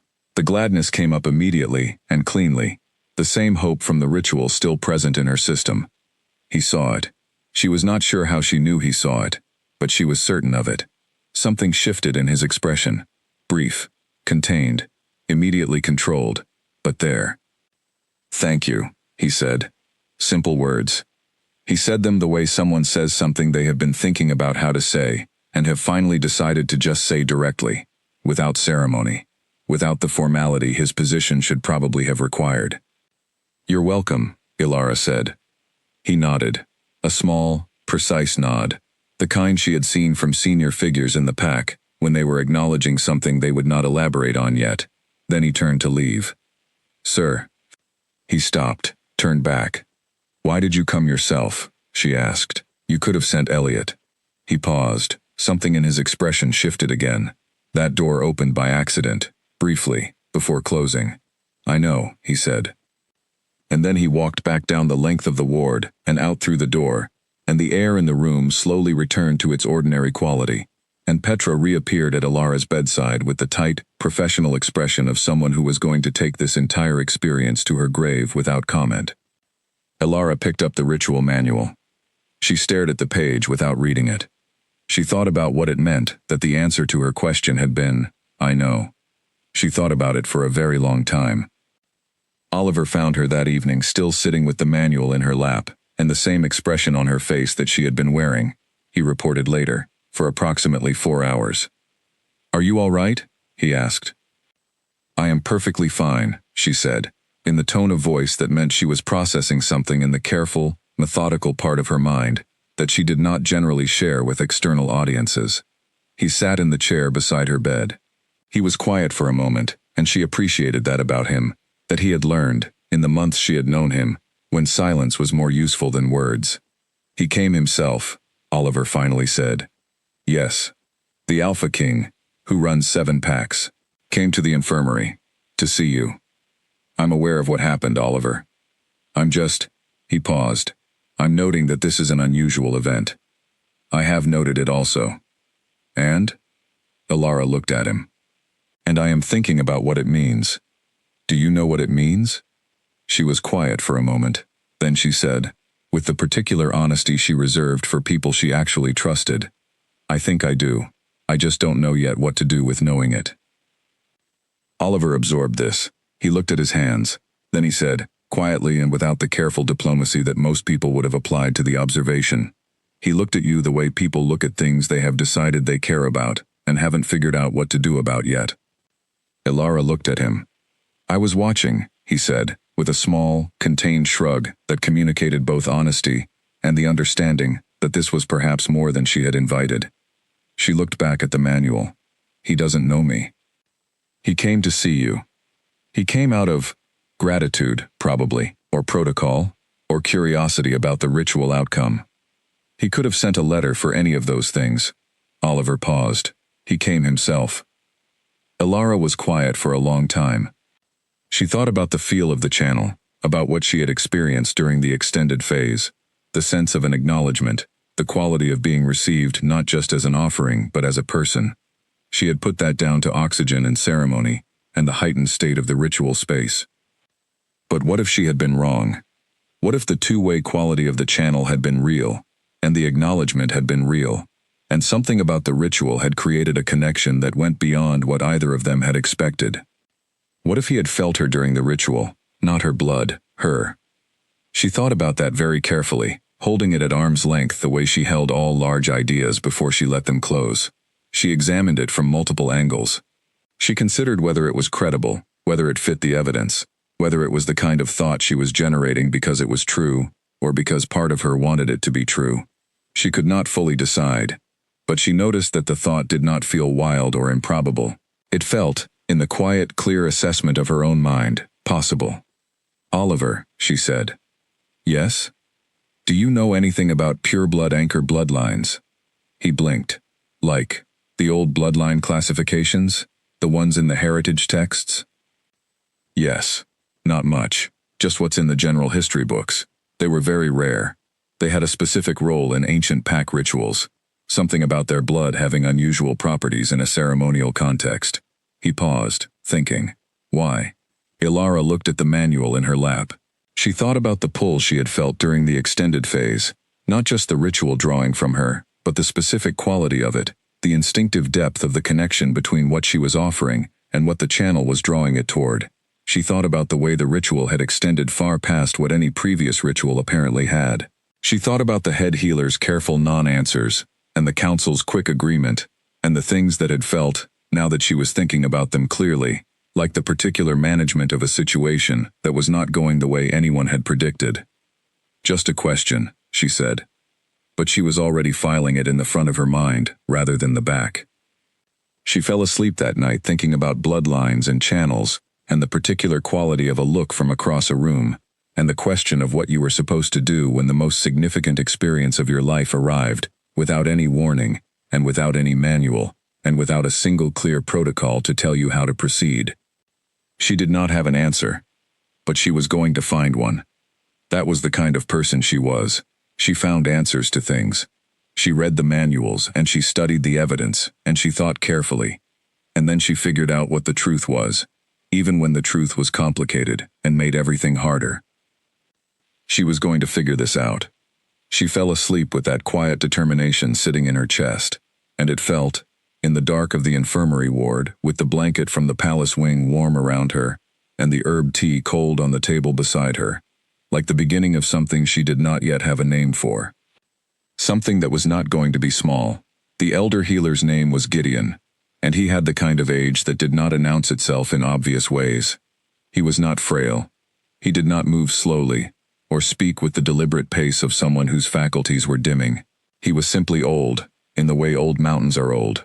Dense, settled, composed of layers that had been accumulating for so long that the original surface was unreachable. He had served the Ashvale Pack for 40 years. He had attended 3 consecutive Alpha Kings. He knew more about the Pack's bloodline heritage than anyone alive, and he knew more about the solstice ritual than any of the documents in the infirmary library. Calum summoned him on the 5th day after the ritual. He had been waiting, in the careful way that Calum did everything, until he felt certain of what he was about to ask. He did not want to approach this conversation with half-formed suspicions. He wanted to come to it with clear questions, and the patience to receive accurate answers, even if those answers were uncomfortable. Gideon arrived in Calum's office in the early afternoon, moving with the unhurried steadiness of someone who had never been late for anything important in his life and was not about to start now. He sat in the chair across the desk without being offered it. He was past the age of waiting to be offered things, and looked at Calum with eyes that were sharp and very still. "You felt her," Gideon said. No preamble, no waiting for Calum to explain the reason for the summons. He simply looked at him and said it. Calum regarded the old man for a moment. "Yes. Through the channel." "Yes." Gideon nodded once. He was quiet for a moment, in the way of someone reorganizing information they had already held, adjusting the placement of a piece that had just arrived. "I suspected this might happen," he said. "I had hoped it would not happen in my lifetime, because I am old, and I have had enough of complicated things. But here we are." "Tell me what happened," Calum said. Gideon looked at the desk, then at Calum. "The girl is a pure-blood anchor." The phrase meant something to Calum in the vague way that historical terminology often means something. He had heard it before, seen it in old texts, understood it in the way you understand a word in a language you do not speak. "Explain that to me precisely," he said. Pure-blood anchor is an old classification. It describes a specific bloodline trait that appears rarely and without predictability. It can skip generations, appear in any rank, show up anywhere in the pack. The trait is essentially this. A person with anchor blood has a blood composition that is uniquely compatible with the alpha bloodline's corruption defense systems. Gideon paused. In simpler terms, an anchor's blood does not just offer to the ritual. It reads the need and responds to it. It seeks the corruption. It is instinctively drawn to what the receiving system requires. That's why the extended phase went longer, Calum said. Yes, her blood recognized the depth of the corruption and continued to respond to it past the standard dose. It would have continued as long as she permitted it. She is fortunate she maintained enough physical awareness to stop when she did. Calum was quiet for a moment. He thought about 42 minutes, about the sustained draw he had felt through the channel, steadily deepening, about the fact that she had held her position the entire time. She didn't know what was happening. No, she would have had no way of knowing. The anchor trait is not something that appears in basic bloodline screenings. It requires specific testing that is rarely administered these days, because most healers believe the bloodline has died out. Gideon paused. Most healers are incorrect. What does the two-way connection mean? The channel opened in both directions. Gideon was quiet for longer this time. The silence was the particular kind that meant the answer was complicated. An anchor's blood, when given freely and fully in a solstice ritual context, can form what the old texts call a life thread. Gideon's voice was steady and even, but his eyes were watching Calum carefully. A permanent bond between the anchor and the receiving alpha. The thread is subtle. It does not operate like a traditional bond. It is not a mated bond. It is something older and less documented, but the effects are distinct. What effects? What she feels, you will feel. In moments of significant physical or emotional intensity. filtered through your system as an echo. Enough to make you aware, not enough to be overwhelming. Gideon paused. What endangers her? Your alpha instincts will respond to. Across any distance, automatically, without your being able to override it. Calum sat with this for a moment. A life thread, he repeated. Yes. Because she gave her blood freely, in the ritual. Yes. The free will component is essential. The thread cannot form through coercion. The oath she spoke was genuine. I have no doubt of that, from what I understand of her character. And the depth of the offering was far beyond the standard procedure. The combination created the bond. Can it be severed? Gideon looked at him. Theoretically, there are texts that describe a severance procedure. It is painful, and carries risk for both parties. He paused. I would not recommend it. The council will recommend it. The council will, Gideon agreed. They will say it creates a vulnerability. That an anchor with a life thread claim on the Alpha King represents a structural weakness.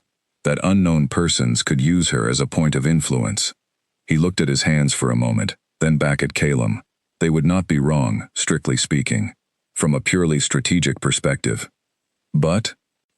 Gideon was quiet for a moment. Then he said something that Calum had not expected from the old man, who dealt in facts and history, and the precise measurement of things, rather than in anything approximating personal feeling.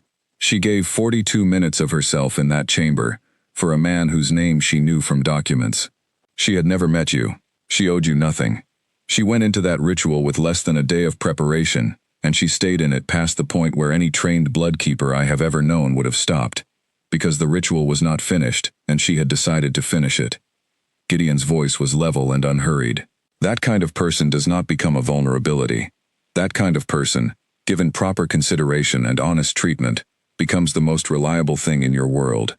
Calum sat very still. He thought about 37 minutes, and a door opened by accident. There's something else, Gideon said. Tell me. The ritual's effectiveness this year. The corruption markers Roderick has documented. This is the best result you have had in 4 years. Possibly the best result possible, under the standard annual ritual structure. Gideon paused. But the anchor's blood can do more than suppress. If the connection is maintained, if the life thread is allowed to develop rather than being severed, the old texts suggest something the standard ritual cannot achieve. Calum looked at him. A potential path toward the corruption's actual resolution, Gideon said. Not management, not suppression. The beginning of the body's genuine defense against it. The office was very quiet. How certain is that? Calum asked. The texts are old, and the evidence is limited. Gideon met his eyes. But the thread is real, and the anchor's trait is real, and I have been treating your condition for 4 years. I believe it is worth far more consideration than severing the bond and sending the girl to an allied pack. Calum thought about the card in his drawer, her name written on it in Elliot's precise hand. He thought about the old healer's word, reliable. He thought about 11 years of ruling and 4 years of a corruption that moved like a tide, slow and inevitable, in one direction. And then he thought about 42 minutes of someone else's quiet, stubborn, freely given will working in his system. Thank you, Gideon, he said. Gideon rose from the chair with the unhurried steadiness he had arrived with. The council will move quickly, he said at the door. They do not like uncertainties they cannot control. I know, Calum said. You'll need to move first. I know that too. Gideon left. Calum sat for a long moment in the office's afternoon light, the old healer's words settling around him like snow settling after a wind has passed, quiet and accumulative, and significant in their stillness. He opened the drawer. He looked at the card. Then he put the card away, stood, and went to tell Elliot to arrange something. Ilara Voss was being discharged from the infirmary the next morning. He needed her to have a position in the palace before the council decided where she was going instead. He had perhaps 8 hours. He was not going to waste them. Elliot was at his desk in the outer office when Calum appeared in the doorway, and the particular efficiency with which the young aide closed his current work and gave his full attention was one of the things Calum valued most about him. I need to create a position, Calum said, in the palace infirmary, senior blood specialist, effective immediately, or at the latest, effective tomorrow morning. Elliot looked at him with the focused attention of someone who was not going to ask unnecessary questions. What are the role requirements? Oversight of all ceremonial blood reserve protocols, direct reporting line to Roderick, independent access to the ritual stores. Calum thought for a moment. Private workspace, adjacent to the palace wing rather than the main compound infirmary. And the person you have in mind, Elliot said. It was not quite a question. Ilara Voss, Calum said. She's being discharged tomorrow morning.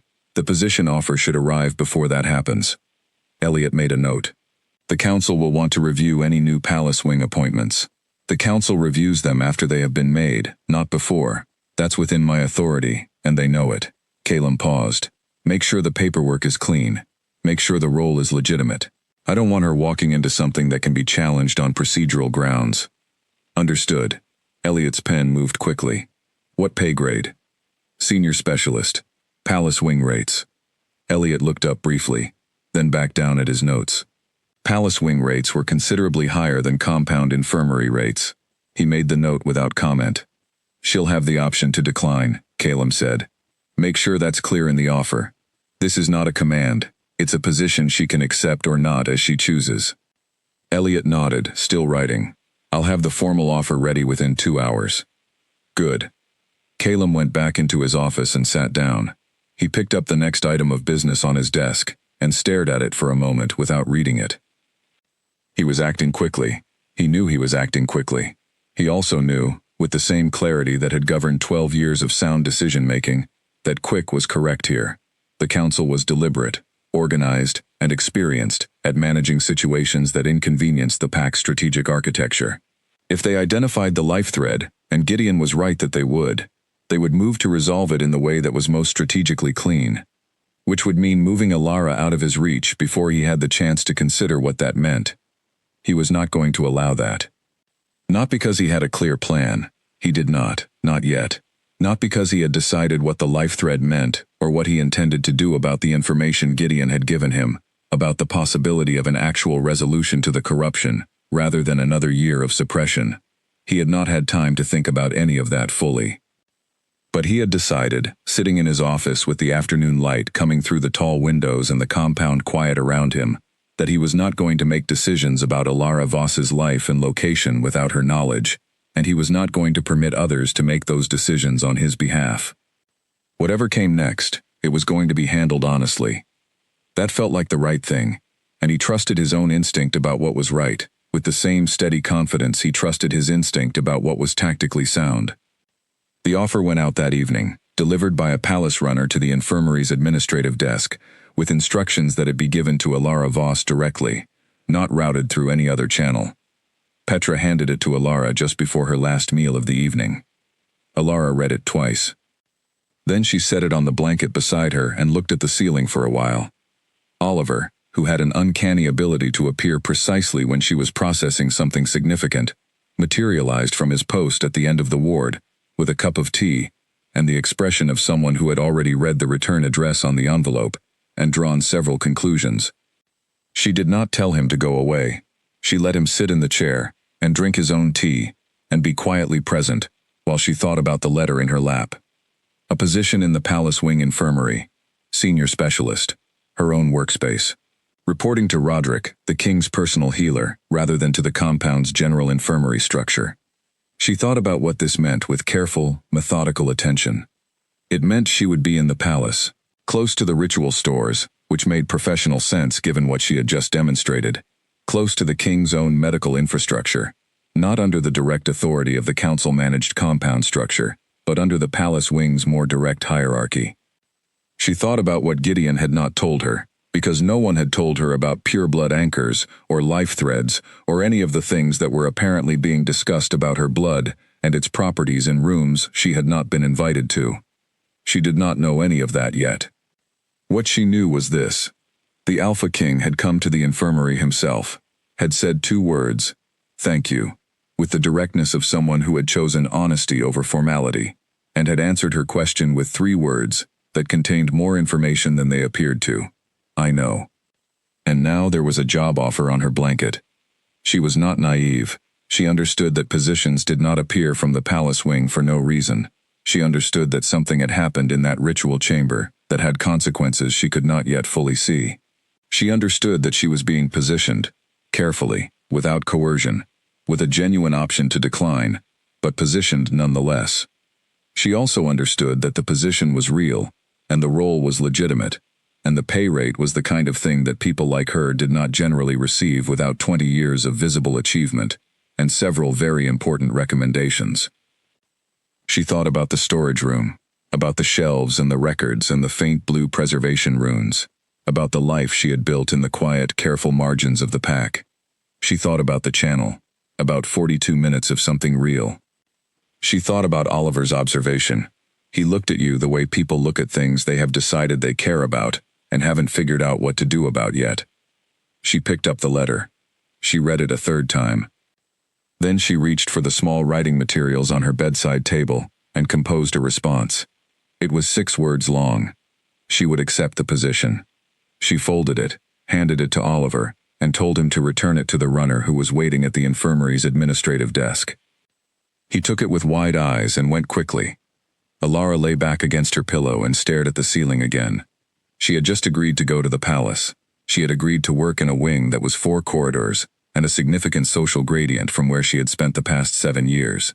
She had agreed to step out of the storage room and into a world that operated at a level she had never been part of. She thought about all of this with the clear-eyed assessment she applied to every significant choice. It scared her a little. That was honest.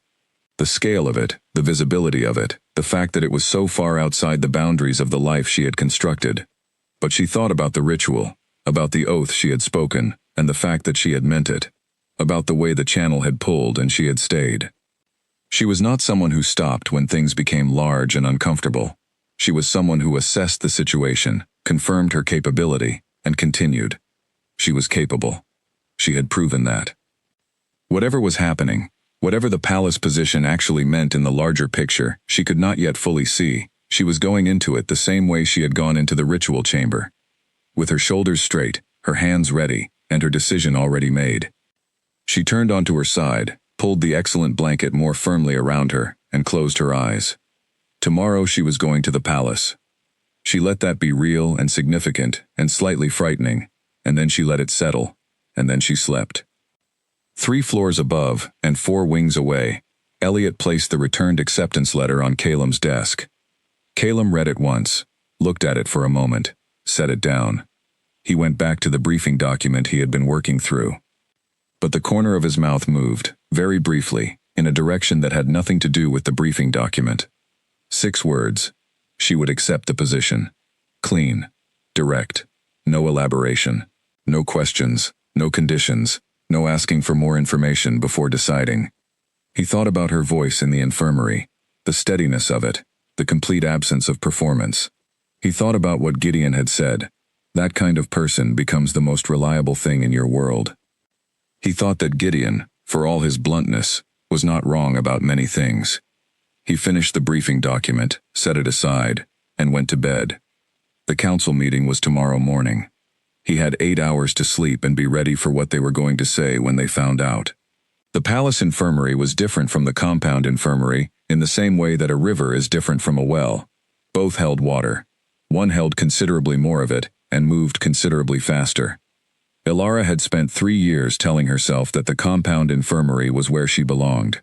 Not because she had chosen it, but because the evidence of 7 years supported it. This was where she was competent, where she was needed, where she had built the small, careful architecture of a useful life from materials that were not particularly promising. She had made peace with it. She had told herself she preferred it. Walking into the palace infirmary on her first morning, Ilara Voss understood that she had been very thoroughly wrong about what she preferred. The space was extraordinary. High ceilings with the old carving that she recognized from the ritual chamber, the same deep-cut script in the same pale stone, but here, lit by actual daylight from wide windows that looked out over the inner grounds. The storage rooms, there were 3 of them, significantly larger than anything in the compound, were organized with a precision that made her fingers itch with professional approval. The preservation systems were the best she had ever seen, maintaining temperature and seal integrity, with a consistency that the compound's aging runes had never managed. She stood in the doorway of the largest storage room and breathed in the cool, minerally air and felt something she was not expecting to feel. She felt at home. She was not supposed to feel at home. She was supposed to feel out of place. She was supposed to be aware of the social distance between this space and where she had come from, supposed to be holding herself carefully like someone who knows they are in a borrowed room and is trying not to touch anything. But the shelves looked exactly like shelves she understood. The organization system, she identified it within 30 seconds, was one she had read about in the advanced blood-keeping texts, the professional literature she had studied in the evenings in the compound storage room on her own time, because no one had asked her to, and she had wanted to know more. She had always wanted to know more. She had just never had a context where more was possible. Roderick met her with the brisk efficiency of someone who had a substantial amount of work and was willing to share it with a competent person. "I'll give you a week to orient," he said. "Learn the systems. Identify anything that needs adjustment. After that, I expect you to flag issues before they become problems." He paused, looking at her. "Gideon tells me you learn quickly." "I do," Alara said. "Good." He handed her a key. "Your workspace is through that door. The council has been told you are here for monitoring of your post-ritual recovery in a professional context. That's the official explanation." Alara looked at the key, then at Roderick. "What's the unofficial explanation?" Roderick's expression was the professional equivalent of a sealed container. She could tell there was something in it, but it was not opening without the right tool. "That is a conversation for another day," he said, "when you've had time to settle." She did not push it. He was clearly a man who said things when he had decided to say them, and not before, and she recognized that quality as a form of respect rather than concealment. She spent the first day learning the systems. She was methodical and thorough, and she asked questions when she had them and stayed quiet when she did not, and by the end of the day she had identified 3 organizational inefficiencies in the storage rooms that she politely flagged in writing, along with her proposed solutions. Roderick read the notes that evening and added one word at the bottom: implement. The first week passed without incident. Alara worked. She woke early, moved through the palace infirmary with growing familiarity, spoke to Roderick about professional matters, spoke to Oliver, who was still technically her contact in the compound infirmary, about ordinary things, and did not think about the Alpha King any more than was strictly necessary. She was aware that she was in the palace wing. She was aware that 4 corridors and 1 courtyard garden separated her workspace from his. She was aware that the position she now held had been created specifically and quickly on the day before her discharge from the infirmary, which was a fact that did not require complex interpretation. She thought about all of this in the organized, contained part of her mind, and she did her work, and she waited for the thing that was clearly building to make itself known. On the 9th day after her arrival, it did. She was in the 2nd storage room reorganizing the ceremonial vessel inventory when she heard the door at the end of the corridor open and then close, followed by footsteps that had a particular quality. Not the quick, purposeful stride of Roderick, not the lighter step of the junior aide who assisted him, but something steadier and more deliberate. She kept her hands on the inventory. She kept her eyes on the shelf. He stopped in the doorway of the storage room. She looked up. He was not in formal clothing. Not the council meeting severity she had seen him in during the ritual. Not the managed presentation of the king in a public role. He was wearing the simple, dark clothing of someone who had walked from one part of the building to another without preparing to be observed. He looked at her with the expression she had come to associate specifically with him, the one where the controlled surface of his face was doing its work, but the thing it was controlling was visible around the edges. "You reorganized the 2nd storage room," he said. "The previous system had overlapping categories in the ceremonial section," she said. "The new system reduces retrieval time by approximately 40%. He looked at the shelves, then at her. "Roderick told me you flagged 3 inefficiencies in your first day." "There were 3 inefficiencies. Most people take a week before they say anything. I take notes in real time," she said. "The week would just mean the notes waited longer." He was quiet for a moment.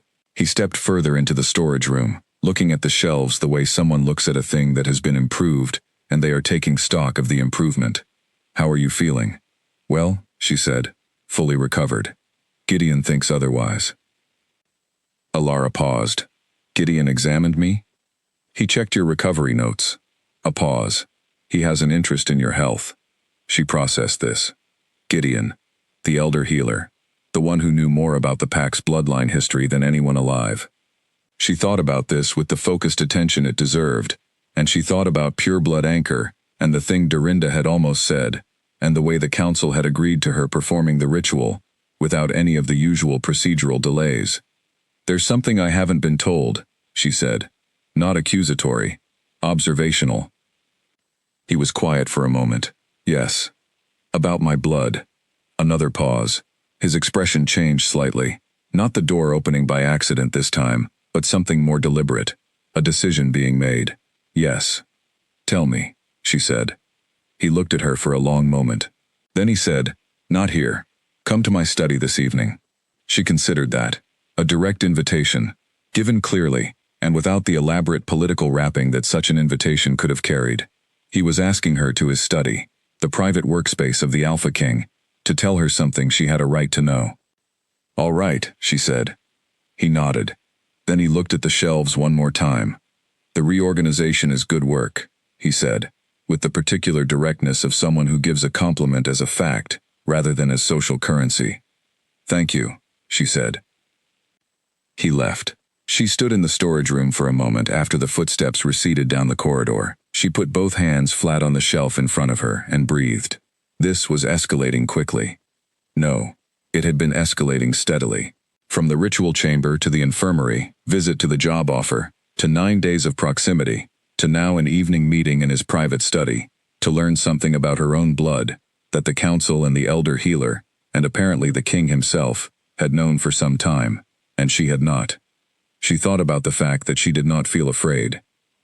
She thought about the fact that she was, underneath the careful professional composure and the methodical inventory reorganization, and the steady, practical management of each day in this new role, intensely, quietly alert, in a way she had never been in the storage room. Something was happening. She had known it from the ritual.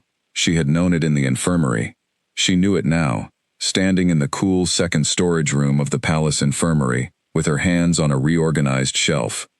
The shape of it was still forming.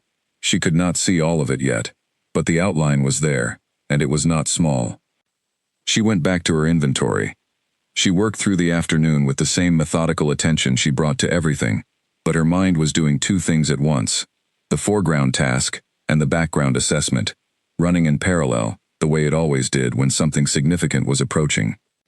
By evening she was ready. She locked the storage room, changed out of her work linen into the clean set she kept in her small adjacent workspace, and walked the 4 corridors and 1 courtyard, and the final hallway that led to the king's study. She had her shoulders straight. She had her hands steady. She had no idea what she was about to learn. She knocked on the study door. From inside, after a brief pause, came a single word. Come in. She went in. The study was lit by the evening light through 2 tall windows, and by the warm glow of the desk lamp, and Calum was sitting not behind the desk but in one of the 2 chairs near the window, which told her immediately that this was not a formal meeting. This was a conversation between 2 people who were going to say actual things to each other. She sat in the second chair without being asked. He looked at her. Then he started talking. He started with Gideon, then the life thread, then the pure blood anchor. He told her everything the old healer had told him, clearly and in order, without softening it, and without the management language she was accustomed to hearing from people in authority. She listened. She did not interrupt. She let each piece settle before the next one arrived. She watched his face while he spoke, and he watched hers, and there was a kind of honesty in that mutual watching that felt important. When he finished, the room was quiet. Ilara sat with everything she had just been given, a bloodline trait she had never been told she possessed, a bond formed in the ritual she had not understood she was capable of forming, a permanent connection to the man sitting across from her, written into the biology of what had happened in the chamber. She thought about the pull in the extended phase, about the feeling of being seen, about the hope she had felt for him, specific and real, in the middle of 42 minutes of giving. She thought about it all, carefully, and without rushing. "Why did you tell me yourself?" she finally asked. "Because you deserve to hear it from me," he said, "not from a council memo. Not as something you overheard." She looked at him. The council wants to sever the bond. They will recommend it. What do you want? He was quiet for a moment. Not the pause of someone who did not know the answer, but the pause of someone deciding whether to give it cleanly. I want you to have the information you need to make your own decision, he said. That's what tonight is. She sat with that. And after I've made it? She asked. After you've made it, we decide together what comes next. Together. She held that word in the quiet of the study, in the evening light, with the bond humming faintly in the background of her awareness, now that she had a name for it. She did not give him her decision tonight. She was not the kind of person who made large decisions in the same conversation where she had first received the information that made them necessary. But she looked at him, across the two chairs and the evening light, and she thought that there was something in the way he had said together, that she was going to need time to process. It sounded, very quietly, like an actual thing. She left the study an hour later, with a great deal to think about, and the careful, considered expression of someone who was doing the thinking already, in real time, as she walked. The courtyard between the study wing and the infirmary wing was still and cool in the evening air. She walked through it slowly, which was not her usual pace. She was allowing herself to be slow with this. She was giving it the space it required. A permanent bond, a life thread, something written into her blood, into his biology, into the fundamental fabric of what had happened in the ritual chamber, when she had stood at the lower dais, and meant every word of the oath she spoke. She stopped in the middle of the courtyard, and stood still for a moment. She had meant it. That was the thing she kept coming back to. She had stood there, and offered freely, and genuinely, without any knowledge of what she was offering into, without any awareness of the anchor trait, or the life thread, or the two-way channel. She had not done any of it in order to bond herself to the Alpha King. She had done it because someone had to, and she was the one who could.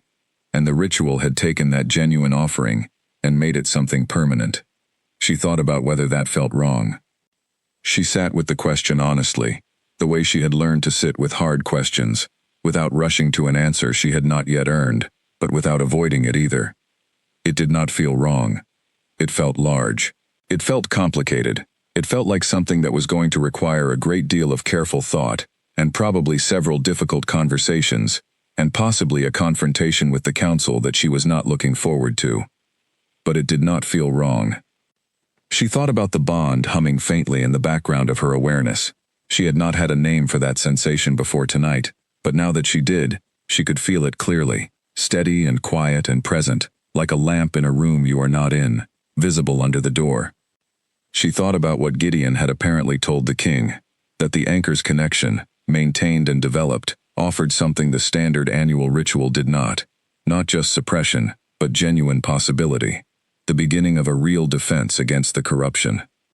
She thought about the king's face when he had told her that part, the careful steadiness of it, the particular effort he had been making not to weight that information, not to present it in a way that would pressure her answer.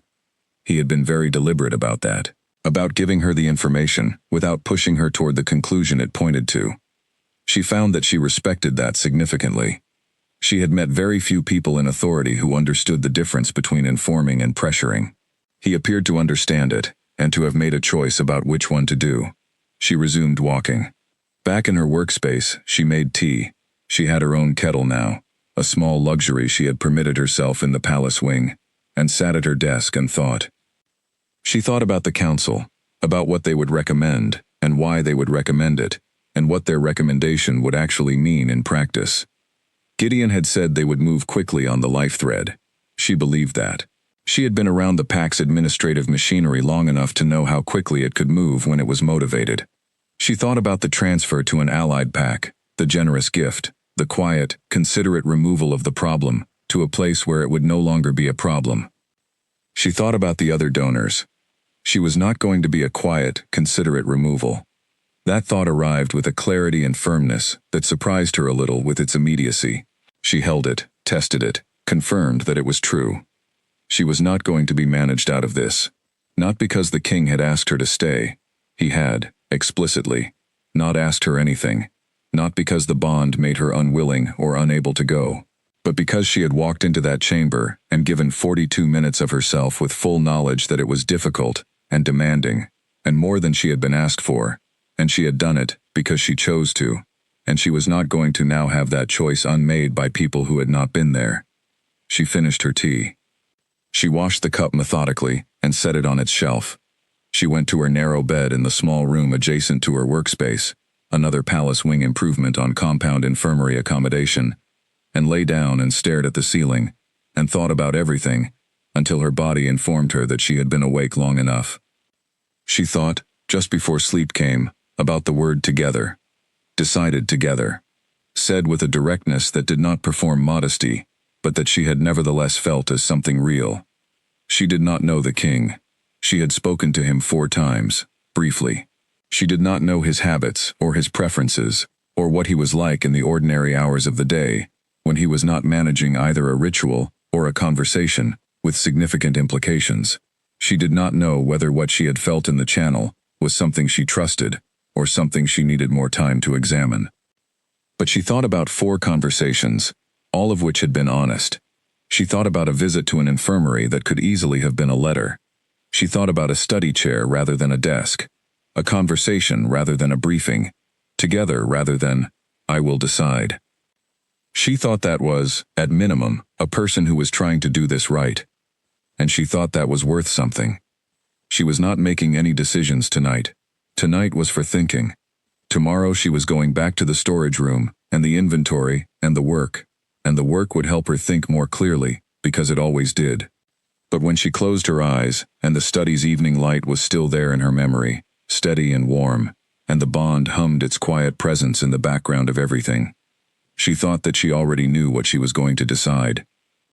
She was just going to take the time she needed to get there properly. That was the kind of person she was. The summons came on a Thursday.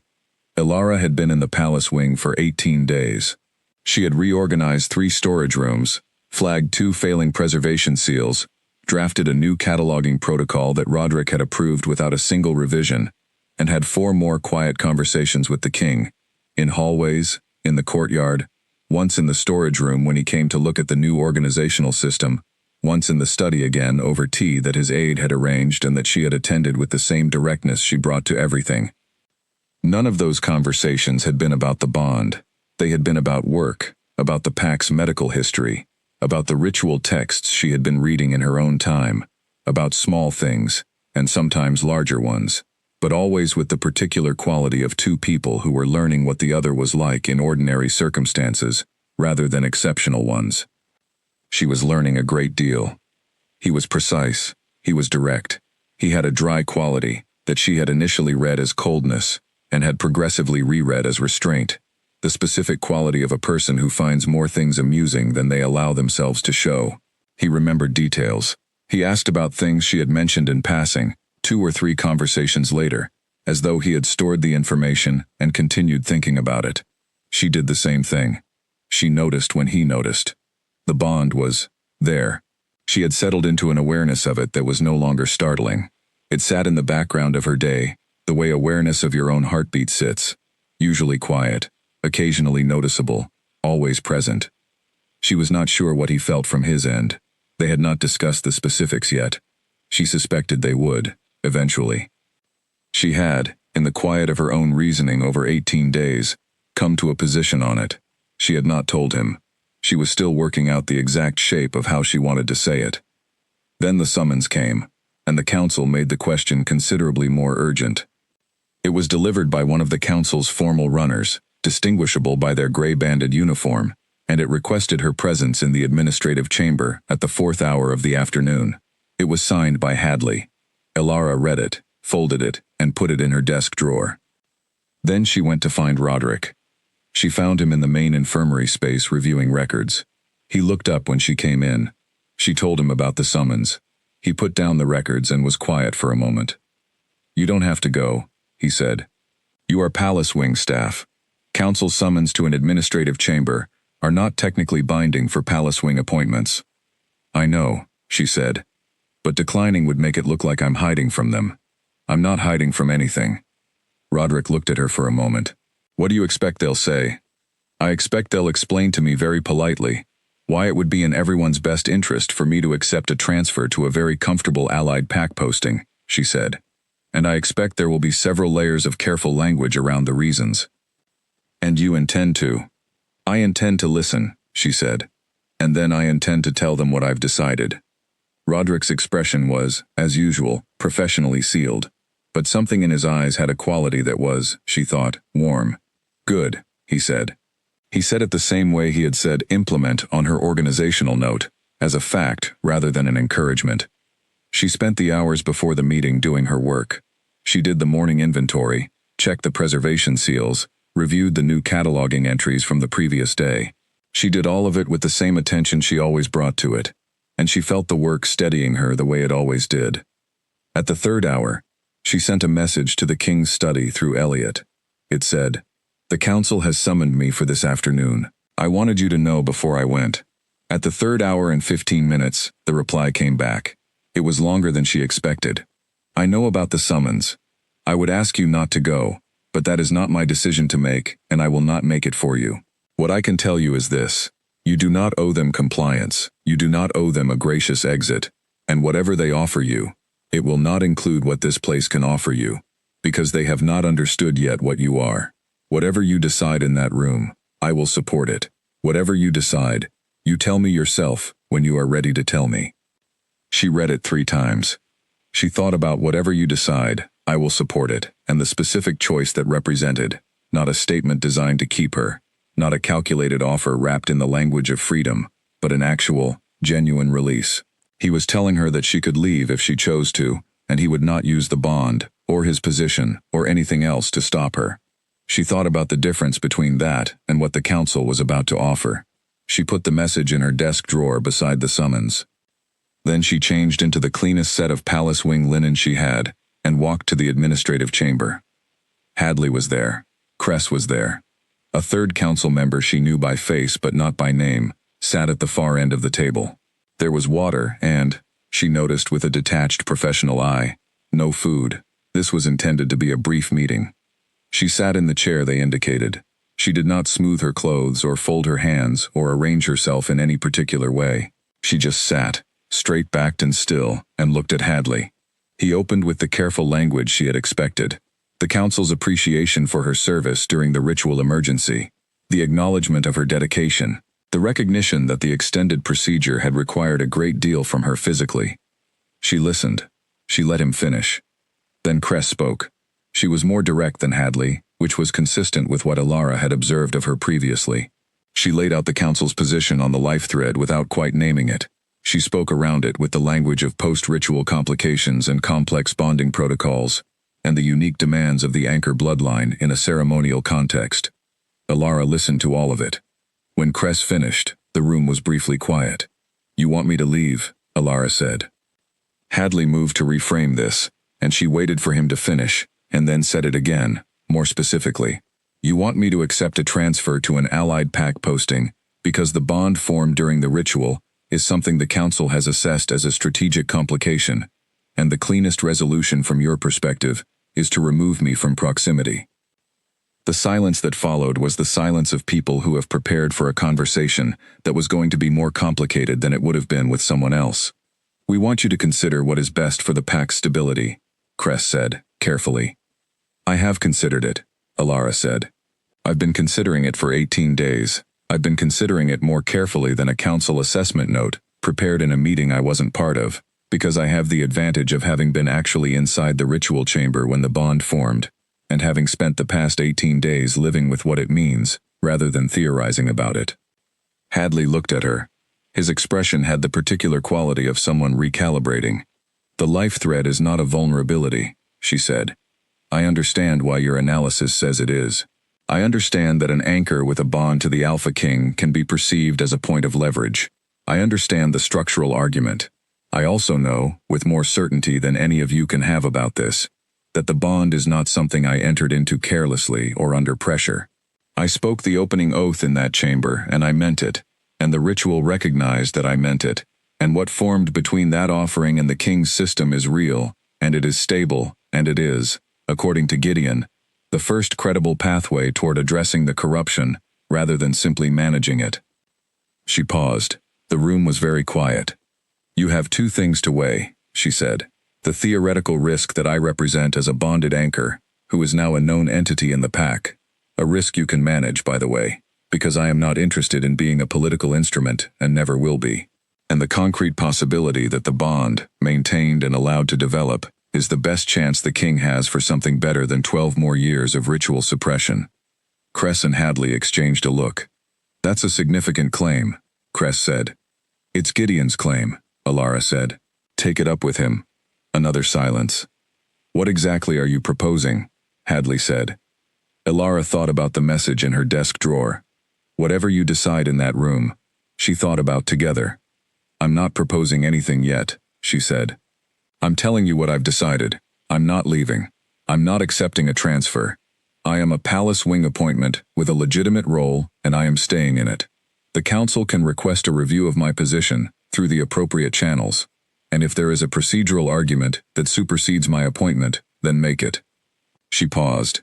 But I think you know there isn't one, and I think you know that the king's personal healer did not draft that position offer without the king's direction, and I think you know what that means. Hadley was quiet for a long moment. Then Cress said, slowly, and the bond? You're willing to allow it to remain? I'm not allowing it, Alara said. It formed because I chose to give freely in that chamber, and because the ritual recognized that choice. It is already there. The question is not whether I allow it.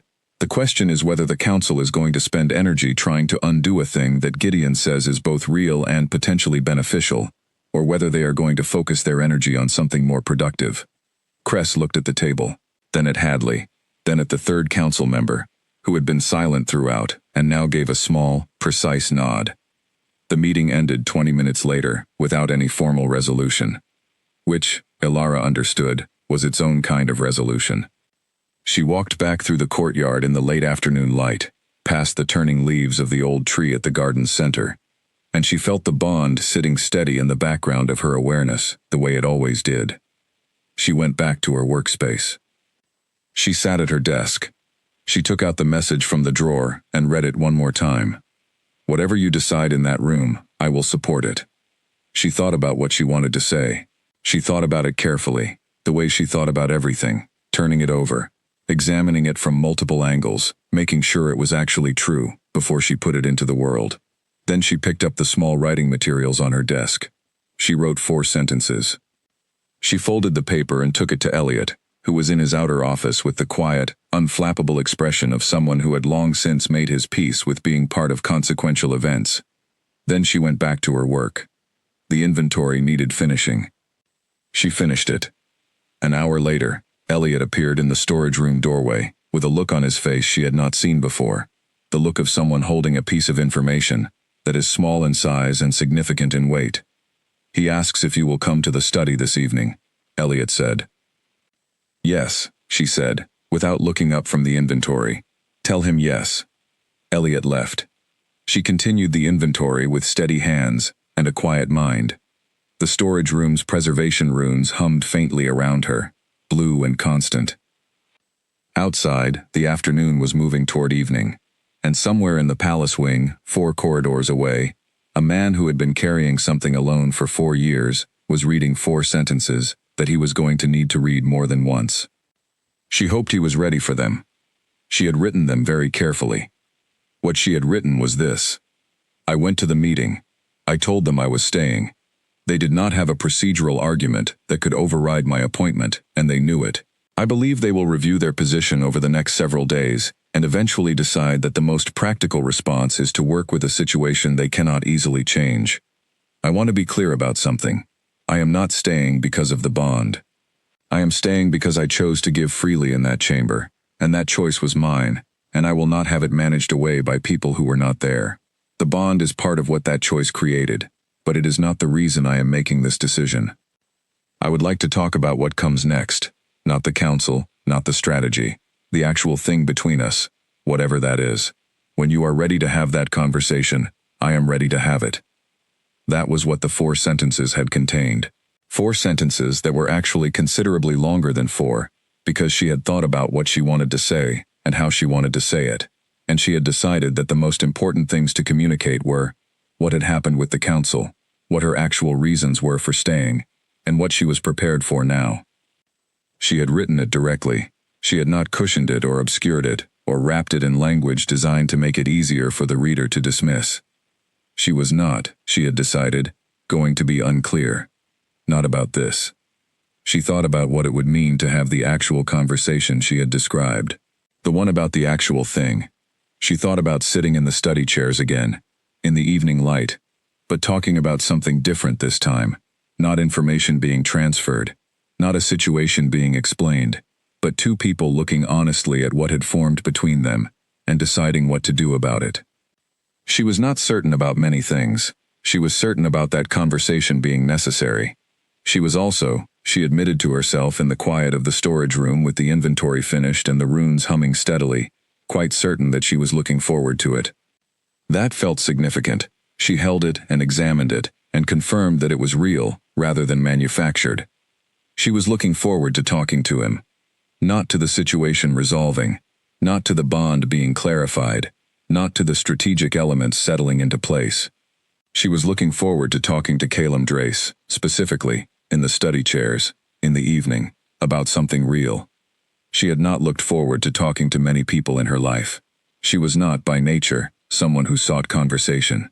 She had the storage room, she had her inventory, she had Oliver and his occasionally excellent timing. She did not generally feel the pull toward another person's specific company. She felt it now. She thought that was probably the clearest information she had about the actual thing, and she thought that it was information she trusted. The door to the storage room opened. It was not Elliot. It was the king himself, which she had not expected at this hour. He was holding her note in one hand, though she could see he had already read it. He was looking at her with an expression she had not seen before, not the controlled, carefully managed face she had come to know, not the door opened by accident, but something more deliberate than either. He had come directly. She had thought the conversation was for this evening, in the study. He had apparently decided not to wait. She set down her counting stylus. She turned to face him fully. She was not going to make this easier for him by filling the silence. He said, "I read your note. I thought you might," she said. A pause. He was still holding the note. "You said the bond is not why you're staying." "It isn't." "Then what is?" She thought about the oath she had spoken, about free will and genuine choice and the specific texture of deciding to finish something you have started because it matters and not because someone is watching. She thought about the accurate, honest answer. "Because when I said I offered freely, I meant all of it," she said. "Not just the blood, the decision, the commitment to the work, the willingness to be here and do what needed doing, and not look for the exit when it became uncomfortable." She paused. "That's who I am. I don't walk away from things I've decided to do because they get complicated." He was very still. "The bond is a complication," she continued. "The council is a complication. What Gideon said about the corruption and what the anchor connection might mean for it, those are complications. I am aware of all of them. I am also aware that I went into that chamber with nothing but the manual and my own competence, and I stayed in it for 42 minutes, and gave what was needed, and I did not stop." She looked at him steadily. "I'm not stopping now either." He stood in the doorway of the storage room, with the evening coming in through the small window above the shelves, and she watched the thing she had seen glimpses of before become, finally and completely, visible on his face. The thing that had been behind the controlled surface all along. It was not just gratitude. It was not just the weight of the connection formed in the chamber. It was something far more ordinary and far more significant than either of those things. He was looking at her like someone who had not expected to find what they were looking at, and who was very glad they had. "You also said you wanted to have a conversation," he said, "about the actual thing." "I did. Are you ready for that now? Or would you prefer the study, this evening, as you planned?" She considered. She looked around the storage room. The shelves, the runes, the inventory she had just finished, the small window with the evening pressing gently against it. "Here is fine," she said. He came fully into the storage room. He did not sit. There was only one stool, and she was closer to it. He leaned against the shelves across from her and looked at her, and she leaned against her own shelves and looked back, and they were two people, at roughly equal distance from the door, in a cool, quiet room, full of things she understood completely. "All right," he said. "All right," she said. And the actual conversation began. The conversation in the storage room lasted 2 hours. Not because it was difficult, though parts of it were. Not because either of them was avoiding what they were supposed to be talking about, because neither of them was.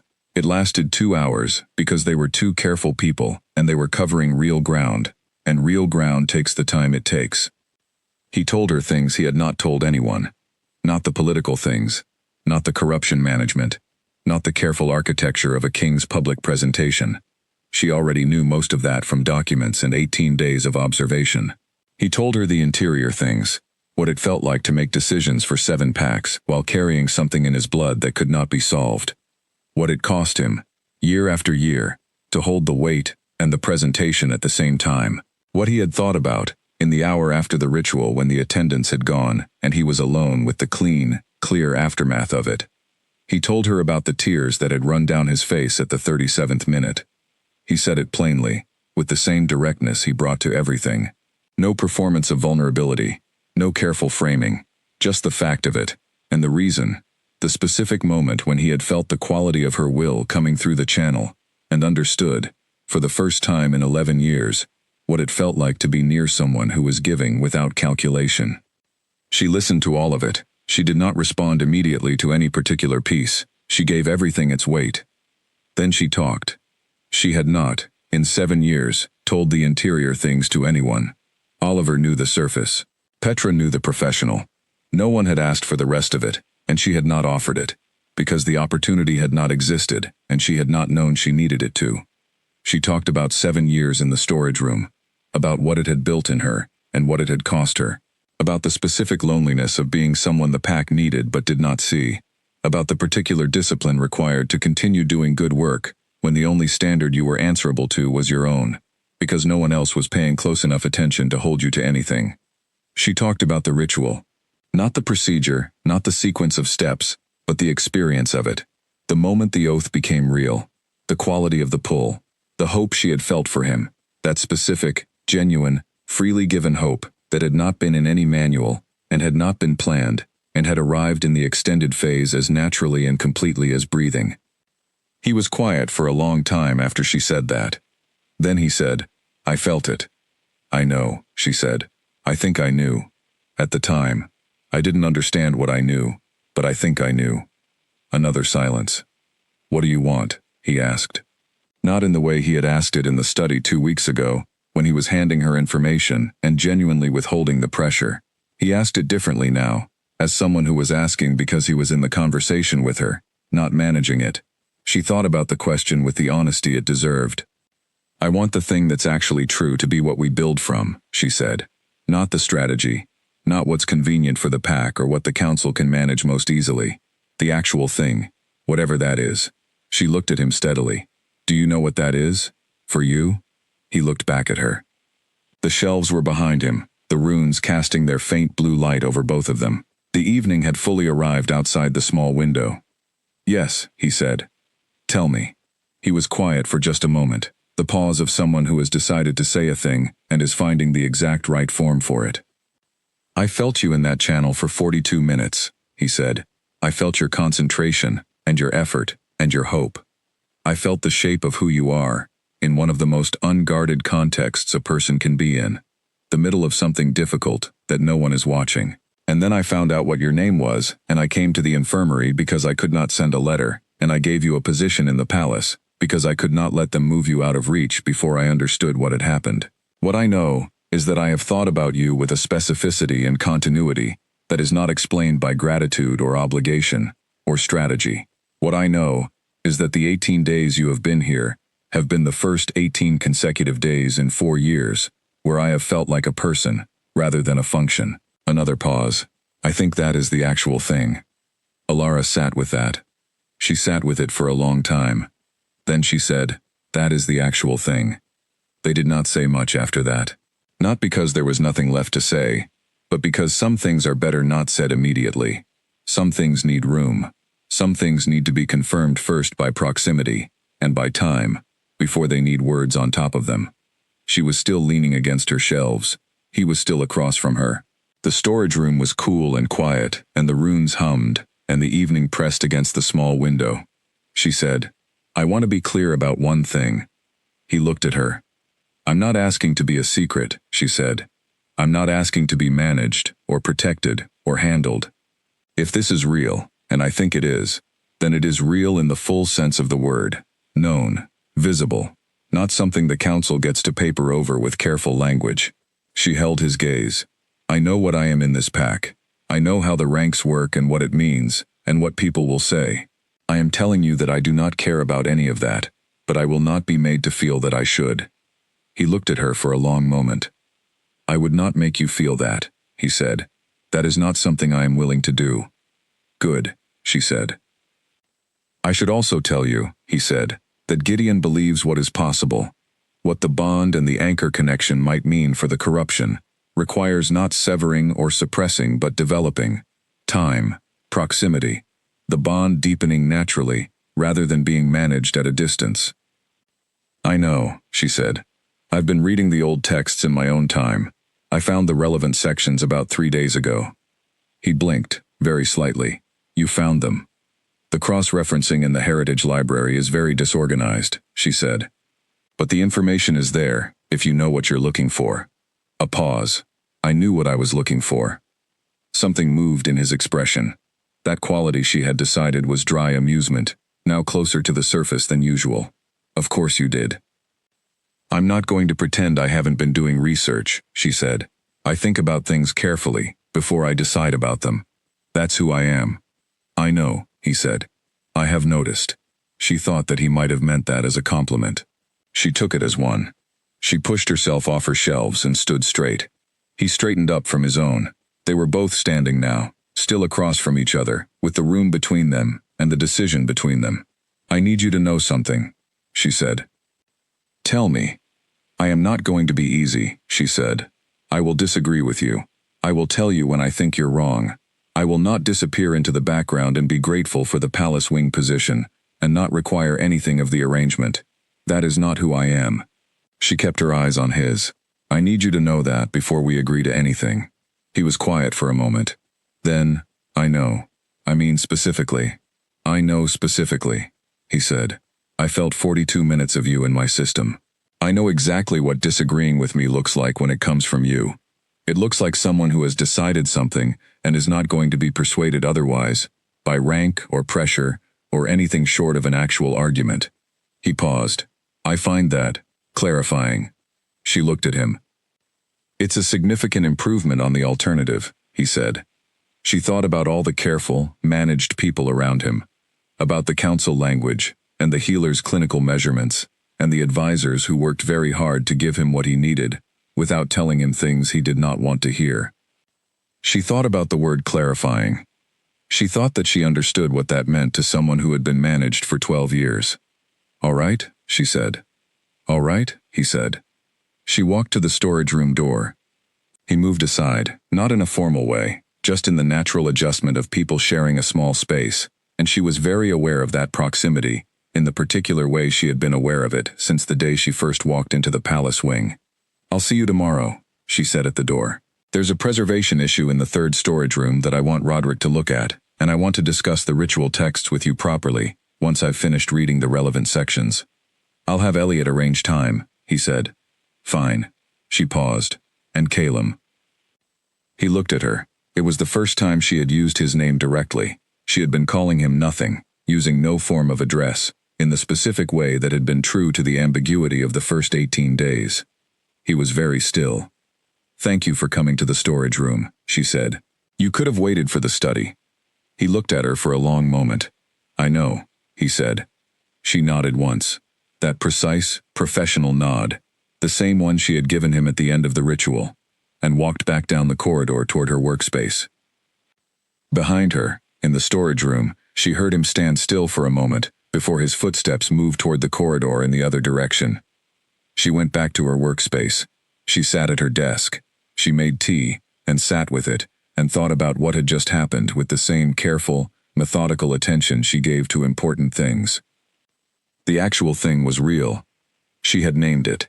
He had named it.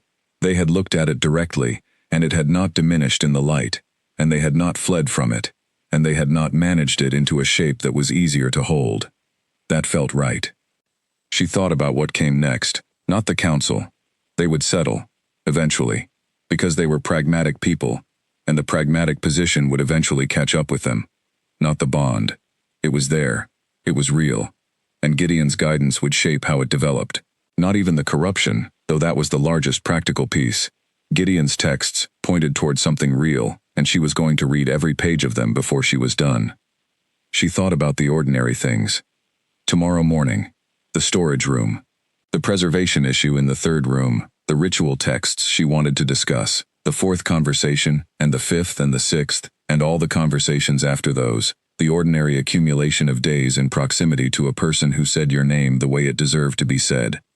She thought about that with a warmth that she did not try to classify or organize, or put in the appropriate mental category. She let it be warm. That was enough for tonight. She finished her tea and prepared for sleep, and for the first time in a very long time, she did not lie awake organizing her thoughts. She simply let the day close around her, warm and significant, and she was asleep within minutes. The bond hummed its quiet, steady presence in the dark. It felt, she thought, just before sleep took her, like a lamp that had always been there, and she had simply only just learned to look for it. It had been there all along, waiting for her to come close enough to see. 3 days later, the council sent a formal inquiry to Roderick requesting a review of Alara's Palace Wing appointment. Roderick's response was 2 sentences. The appointment was made with full authority and meets all procedural requirements. If the council wishes to request a formal review, the appropriate channel is the Alpha King's administrative office. Alara read the response when Roderick showed it to her, as a matter of professional courtesy.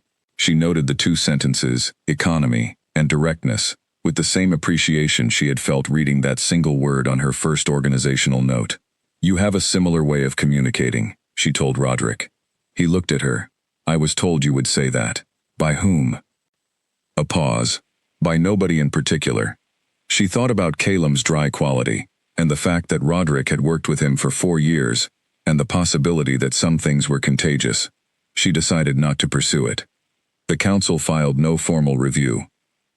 Within the week, they had shifted to a position she recognized as the pragmatic one, working with the situation rather than against it, beginning to structure their language around the anchor connection as an asset rather than a complication, asking Gideon for detailed briefings on the old texts in a way that suggested they had decided to understand rather than eliminate. She had predicted this. She had told Calum she had predicted it. The following day in the third storage room while she was showing Roderick the failing preservation seal, and Calum had appeared to observe the discussion. He had said, you predicted it within the first 5 minutes of the council meeting. The pragmatic position was always available to them, she said. They just needed to exhaust the alternatives first. Roderick, not looking up from the preservation seal, said, she has a point. Calum had been quiet for a moment, then, she usually does. She had kept her eyes on the preservation seal and not allowed the warmth of that to show on her face. She was working on that, on the showing. She had spent 7 years in a context where not showing things was survival practice, where keeping everything contained and efficient and unreadable was the difference between being noticed and being left to do her work in peace. The habit was deep, but she thought that perhaps, in this particular context, with this particular person, who had already felt 42 minutes of her unguarded interior through a ceremonial channel, the habit was less useful than it had been. She was working on that. The texts she and Calum were reading together, meeting twice a week now, in the study, with Gideon occasionally present to clarify the older passages, were detailed and sometimes contradictory, and always interesting. The pureblood anchor heritage was extensively documented in the Ashvale Pack's oldest records, which had been stored and largely ignored in the Heritage Library for approximately a century, because the bloodline was thought to have died out. It had not died out. It had gone quiet, which was a different thing. The trait was latent in many lines, and active in very few. The conditions required to recognize it, a genuine free offering in a solstice ritual context, full and unreserved, with a compatible alpha bloodline on the receiving end, were sufficiently specific that they rarely aligned. They had aligned. The text described what the developing bond would do, how the life thread would deepen over time, given proximity and mutual acknowledgement. That was the term the old texts used, mutual acknowledgement, which she had found initially clinical, and then, thinking about it more carefully, Exactly right. Both people had to know. Both people had to accept. The thread did not deepen through management or strategy, but through the ordinary accumulation of real things, real conversations, real time, real knowledge of each other. They were accumulating that. Not quickly, not dramatically.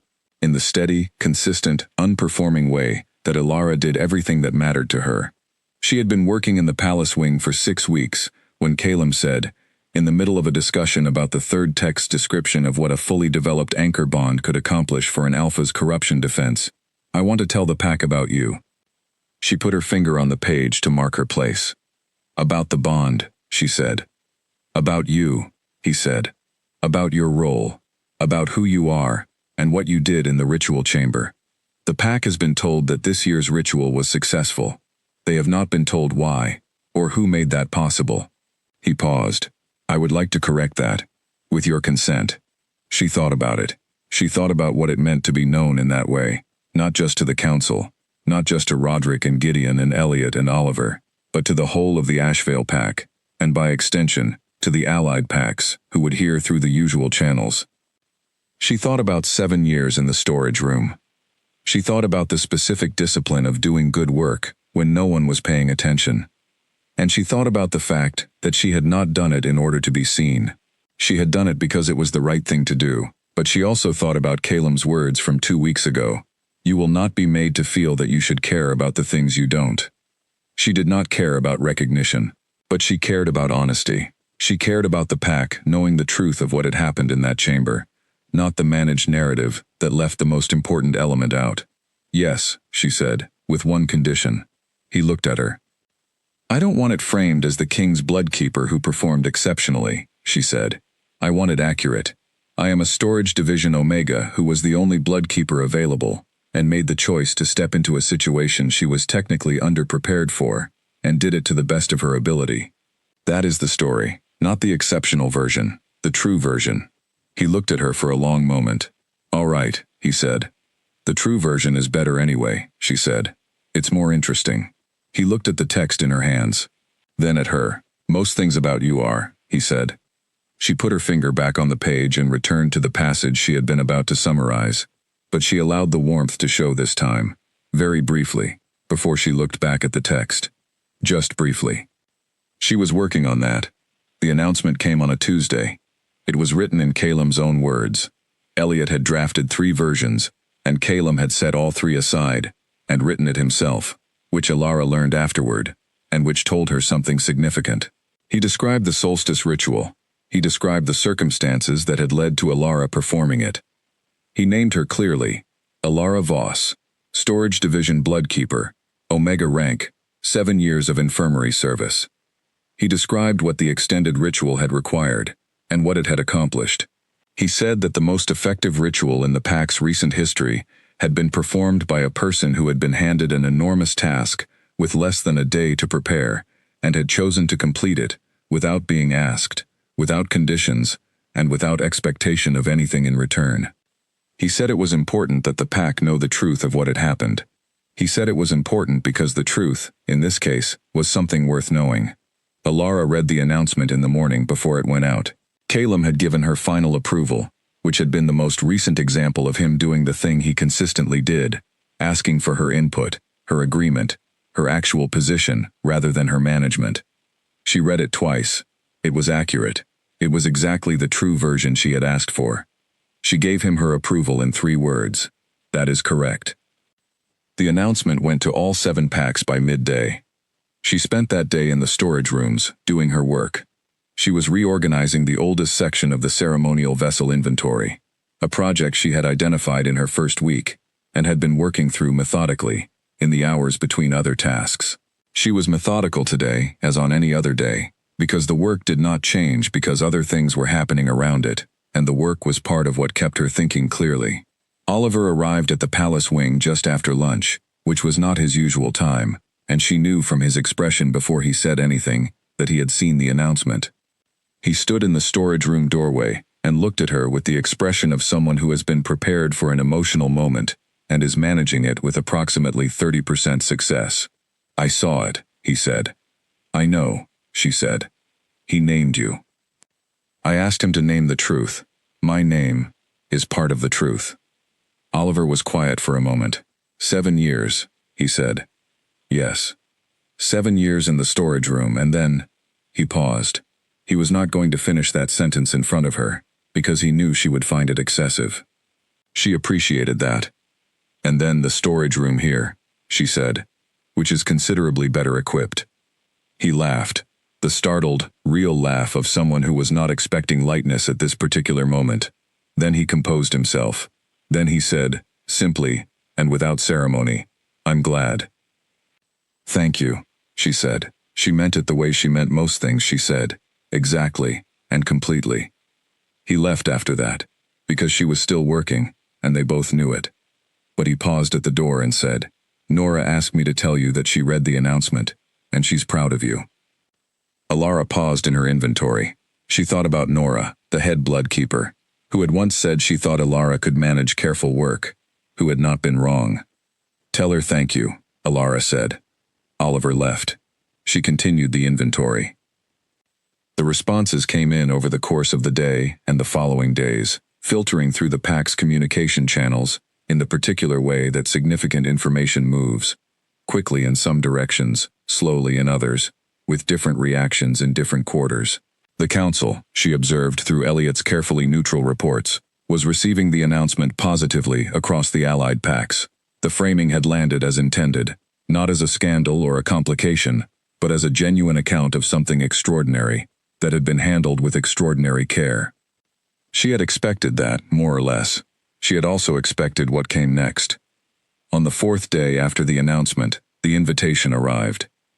Not an invitation to appear before the council, not a summons, an invitation, signed by the council in full, to attend the next formal PAC assembly in a recognized capacity, the specific language used to invite someone to be seen as part of the PAC structure, rather than as a visitor to it. She brought the invitation to Caleb's study that evening. She was there regularly now. It had become a routine rather than an event, and placed it on the table between the chairs. He read it. This is what recognition from the council looks like, she said. When they decide to give it. Yes, he said. They still think they're managing the situation. They are managing the situation, he said. Managing it toward the outcome that's most viable, which happens to be the accurate one. He paused. I told you they would get there. I told you they would get there, she said. A pause. You did, he agreed. She sat back in her chair.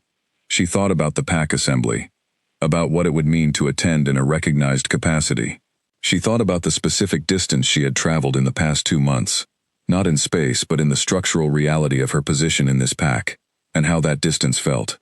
It felt real, not like something that had happened to her, like something she had walked into with her own feet and her own decisions, step by step, and was standing inside of now.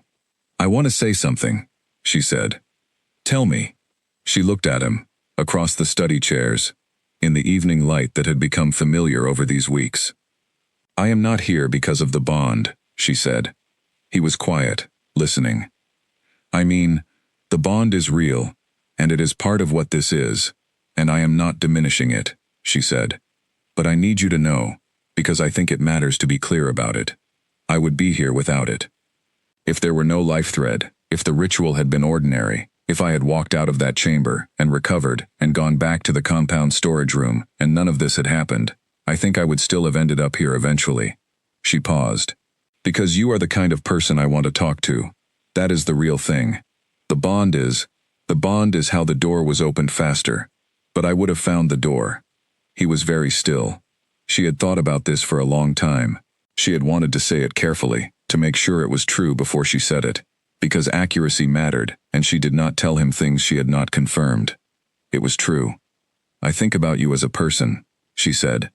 Not as a king, not as the condition I am apparently able to address, not as the party on the other end of the life thread, as a specific person who is precise and direct, and occasionally quite dry, and who remembers details, and who went to an infirmary instead of sending a letter, and who wrote his own announcement instead of using any of Elliot's 3 drafts. She looked at him steadily. I think about that person. That is the actual thing. He was quiet for a long moment. Then he said, You read the old texts on your own before I showed them to you. You reorganized 3 storage rooms in your first week. You told the council exactly what you thought without flinching. You collapse in a corridor rather than a chamber because you are too disciplined to give anyone the satisfaction of seeing the moment you stop being able to hold yourself up. He paused.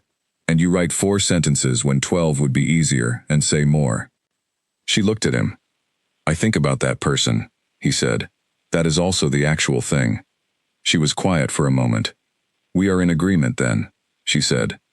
We are in agreement, he said. The study was warm, and the evening was fully arrived outside the windows, and the bond was doing what it always did, steady and present, like the faint blue hum of a preservation rune. Gideon says the next session should be at the winter solstice, she said, after a moment. Not a full solstice ritual, the conditions won't align, but a maintenance procedure to continue the work we began. I know, he briefed me.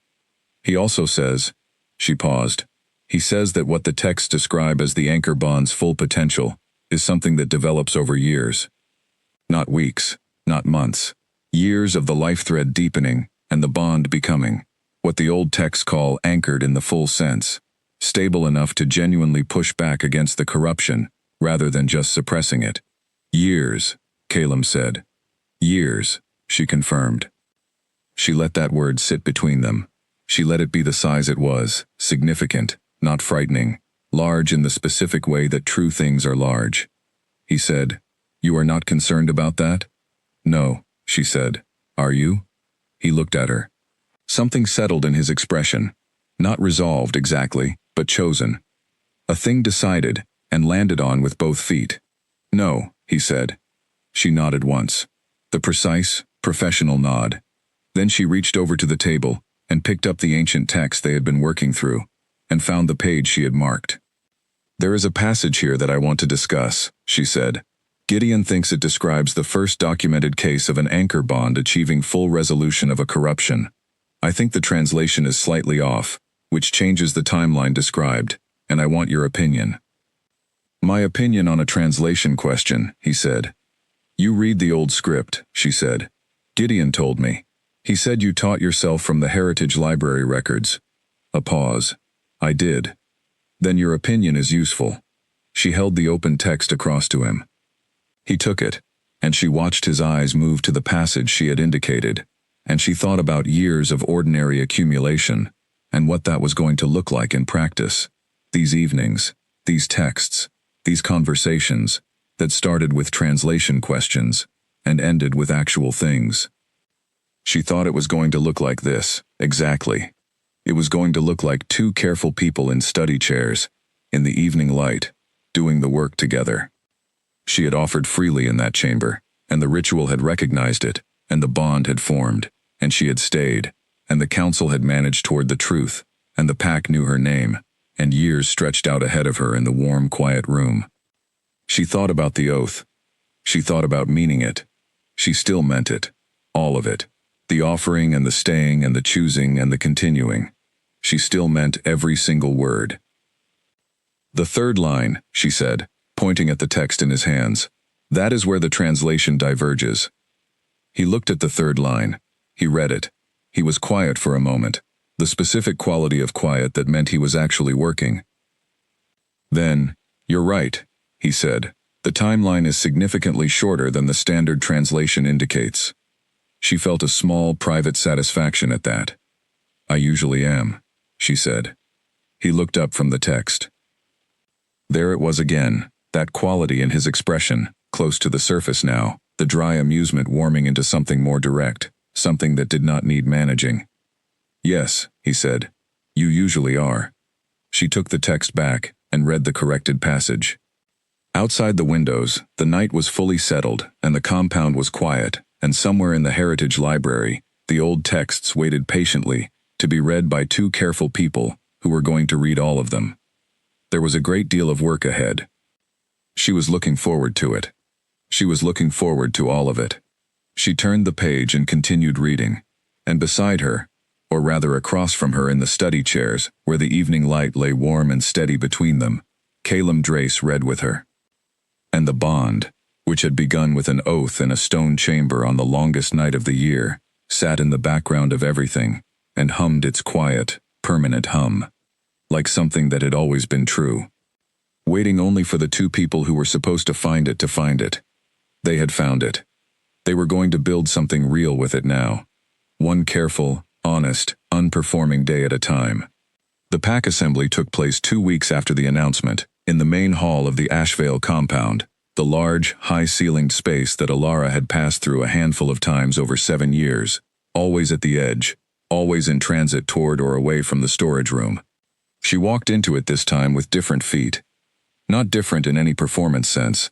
She was wearing the same clean palace wing linen she wore every day. She had not done anything in particular to her appearance, or arranged herself into any kind of presentation. She had just walked from the palace wing to the main hall, the way she walked everywhere, directly, at her normal pace, with her shoulders straight and her hands at her sides. But the hall was full of people, and the people knew her name. She had thought she would find this uncomfortable. She had spent 7 years being unnoticed, and she was honest about this, found a degree of comfort in it, the particular freedom of moving through the world without being followed by attention. She had expected the attention to feel like confinement. It did not feel like confinement. She stood at the front of the hall beside Roderick and Gideon, in the positions they had been assigned for the formal assembly, and she received the acknowledgement of the people in that room, with the same calm, level presence she brought to everything. She did not perform humility. She did not perform confidence. She was simply there, accurately and completely, and she found that the attention of the pack did not diminish that. It recognized it. She thought about the oath and about what free offering looked like when it was received rather than simply spent. She thought about the way recognition, when it came from the actual truth rather than from political necessity, had a different quality. It settled differently. This settled well. Calum spoke briefly at the beginning of the assembly. He did not single her out with dramatic emphasis. He referenced her as part of the truth of what the pack needed to know, and then he moved to the business of the assembly, because there was business to address, and the pack needed it addressed. She appreciated that. She appreciated the lack of ceremony around her specifically. She had asked for the true version. The true version was that she had done necessary work, and it had mattered, and the pack should know. The true version was not a performance. It was not a production. It was just the truth, stated clearly, in a room full of people who deserved to hear it. After the assembly, several people introduced themselves to her. Not all of them were council members or senior figures. Some of them were infirmary staff from other divisions. A healer named Constance, who had been at Ashvale longer than Alara, and who shook her hand with a direct, warm grip. A young bloodkeeper from the compound, who had apparently heard about the storage room reorganization, and wanted to ask technical questions, which Alara answered with genuine pleasure. Oliver appeared at some point, radiant with a barely contained satisfaction that he was managing with only moderate success. She had told him twice that he was not allowed to tell her this was everything she deserved, so he simply stood next to her and did not say it, which was its own form of saying it.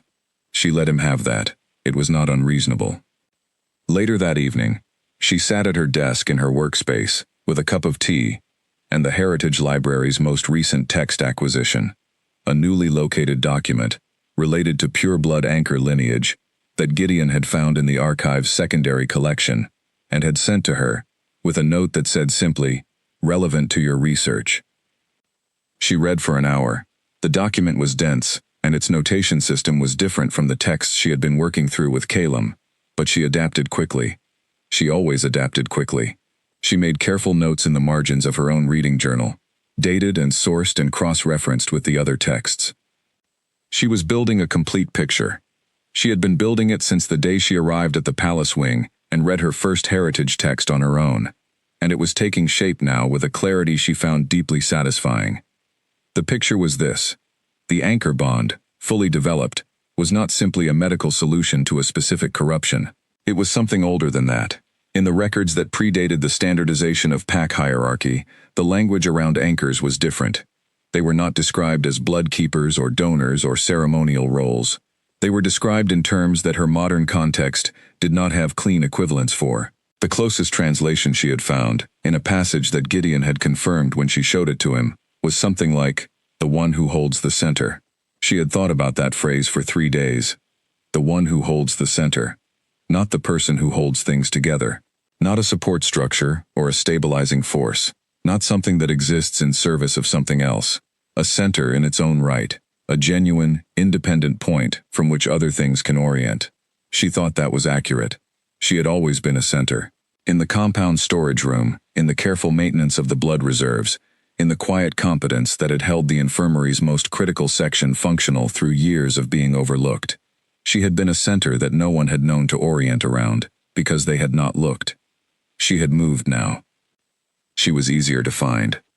She finished the passage she had been reading, wrote her notes, and closed the journal. She looked at her desk, at the organized surface of it, tools in their proper places, notes stacked precisely, the small kettle that had become a fixture. She thought about the storage room in the compound, about the shelves she had known in the dark, about the 7 years she had spent becoming the kind of person who could show up in an emergency and perform the most important ritual in the pack calendar with less than a day of preparation. She thought about the fact that none of those 7 years had been wasted. All of it had been preparation. Not for this specific moment. She had not known this moment was coming, but preparation in the true sense, the accumulation of capability and character, and the particular stubbornness of someone who refuses to let difficult circumstances determine the shape of who they are. She was grateful for those years. She was also glad to be past them. She stood up from her desk, stretched, and went to the window of her workspace. The palace grounds were quiet and lit by the pack's perimeter lights, steady and amber in the dark. She thought about winter, about the winter solstice and the maintenance procedure Gideon had described, about the ongoing work of the bond's development, the years that stretched ahead of it, the slow and honest accumulation of everything the old texts said was possible. She thought about Calum, reading the 3rd line of the translation and saying, "You are right." She thought about the one before that, and the one before that, and the pattern of them, the consistent, unmanaged, genuine way he had engaged with her every single time. She thought about a person who had spent 12 years carrying enormous things alone, and was, slowly and carefully, learning to let the weight be shared, not taken. She was not going to take the weight from him. She was not built for someone else's burden, but she could be a center that he could orient around, the way the old text described, and she thought that was different from carrying. It was more like standing beside, steadily, while the other person found their own feet. She was good at steady. She had been steady for 7 years in difficult circumstances. She was going to be extraordinary at it now. She turned back from the window. She had work to do in the morning. The 3rd storage room's preservation seals needed a full assessment, and she had a meeting with Roderick about updating the ceremonial vessel records, and she needed to finish the passage she had started before sending her notes to Gideon. She went to bed. She was asleep quickly, the way she always was now. The bond humming its permanent hum, the palace wing quiet around her, and the compound quiet beyond that. She thought, just as sleep took her, about the oath she had spoken in the ritual chamber on the longest night of the year, the words that had been true when she said them, the offering that had been genuine before she understood what it would create. She had given freely. She had meant it. The ritual had recognized it, and the bond had formed, and the king had felt every single drop of her sacrifice and been changed by it in ways neither of them had predicted. And she had stayed. Not because she had been asked to, not because the bond had compelled her, not because the palace was better than the compound, or the position was better than the storage room, or the recognition was better than the invisibility. She had stayed because she had given herself to something real, and she did not walk away from real things. She was Alara Voss. She had been a center for 7 years without anyone knowing to look. Now they were looking. And she was still exactly who she had always been, careful and precise and stubbornly, quietly, absolutely committed to doing good work in the place where she stood. The place where she stood had changed. She had not. The night settled around her, warm and permanent, and somewhere in the palace wing, 4 corridors and 1 courtyard, and 1 quiet hallway away, Calum Drace was also asleep, for the 2nd time in 2 months with the clean, easy depth of someone whose blood was no longer fighting alone. He had not mentioned this to her. She had read it in Roderick's notes, which she had access to in her professional capacity, and which she read with the same thoroughness she read everything. She had not mentioned to him that she had read it. She would, eventually, in the particular moment when it became the right thing to say, and not before. She was a patient person. She was also, she thought, in the last drift of consciousness before sleep took her completely. A very, very lucky one. Not lucky because of the bond or the palace or the position or the recognition. Lucky because she had been alone in a stone chamber on the longest night, and she had opened her mouth and told the truth, and the truth had been enough. It had, in fact, been everything.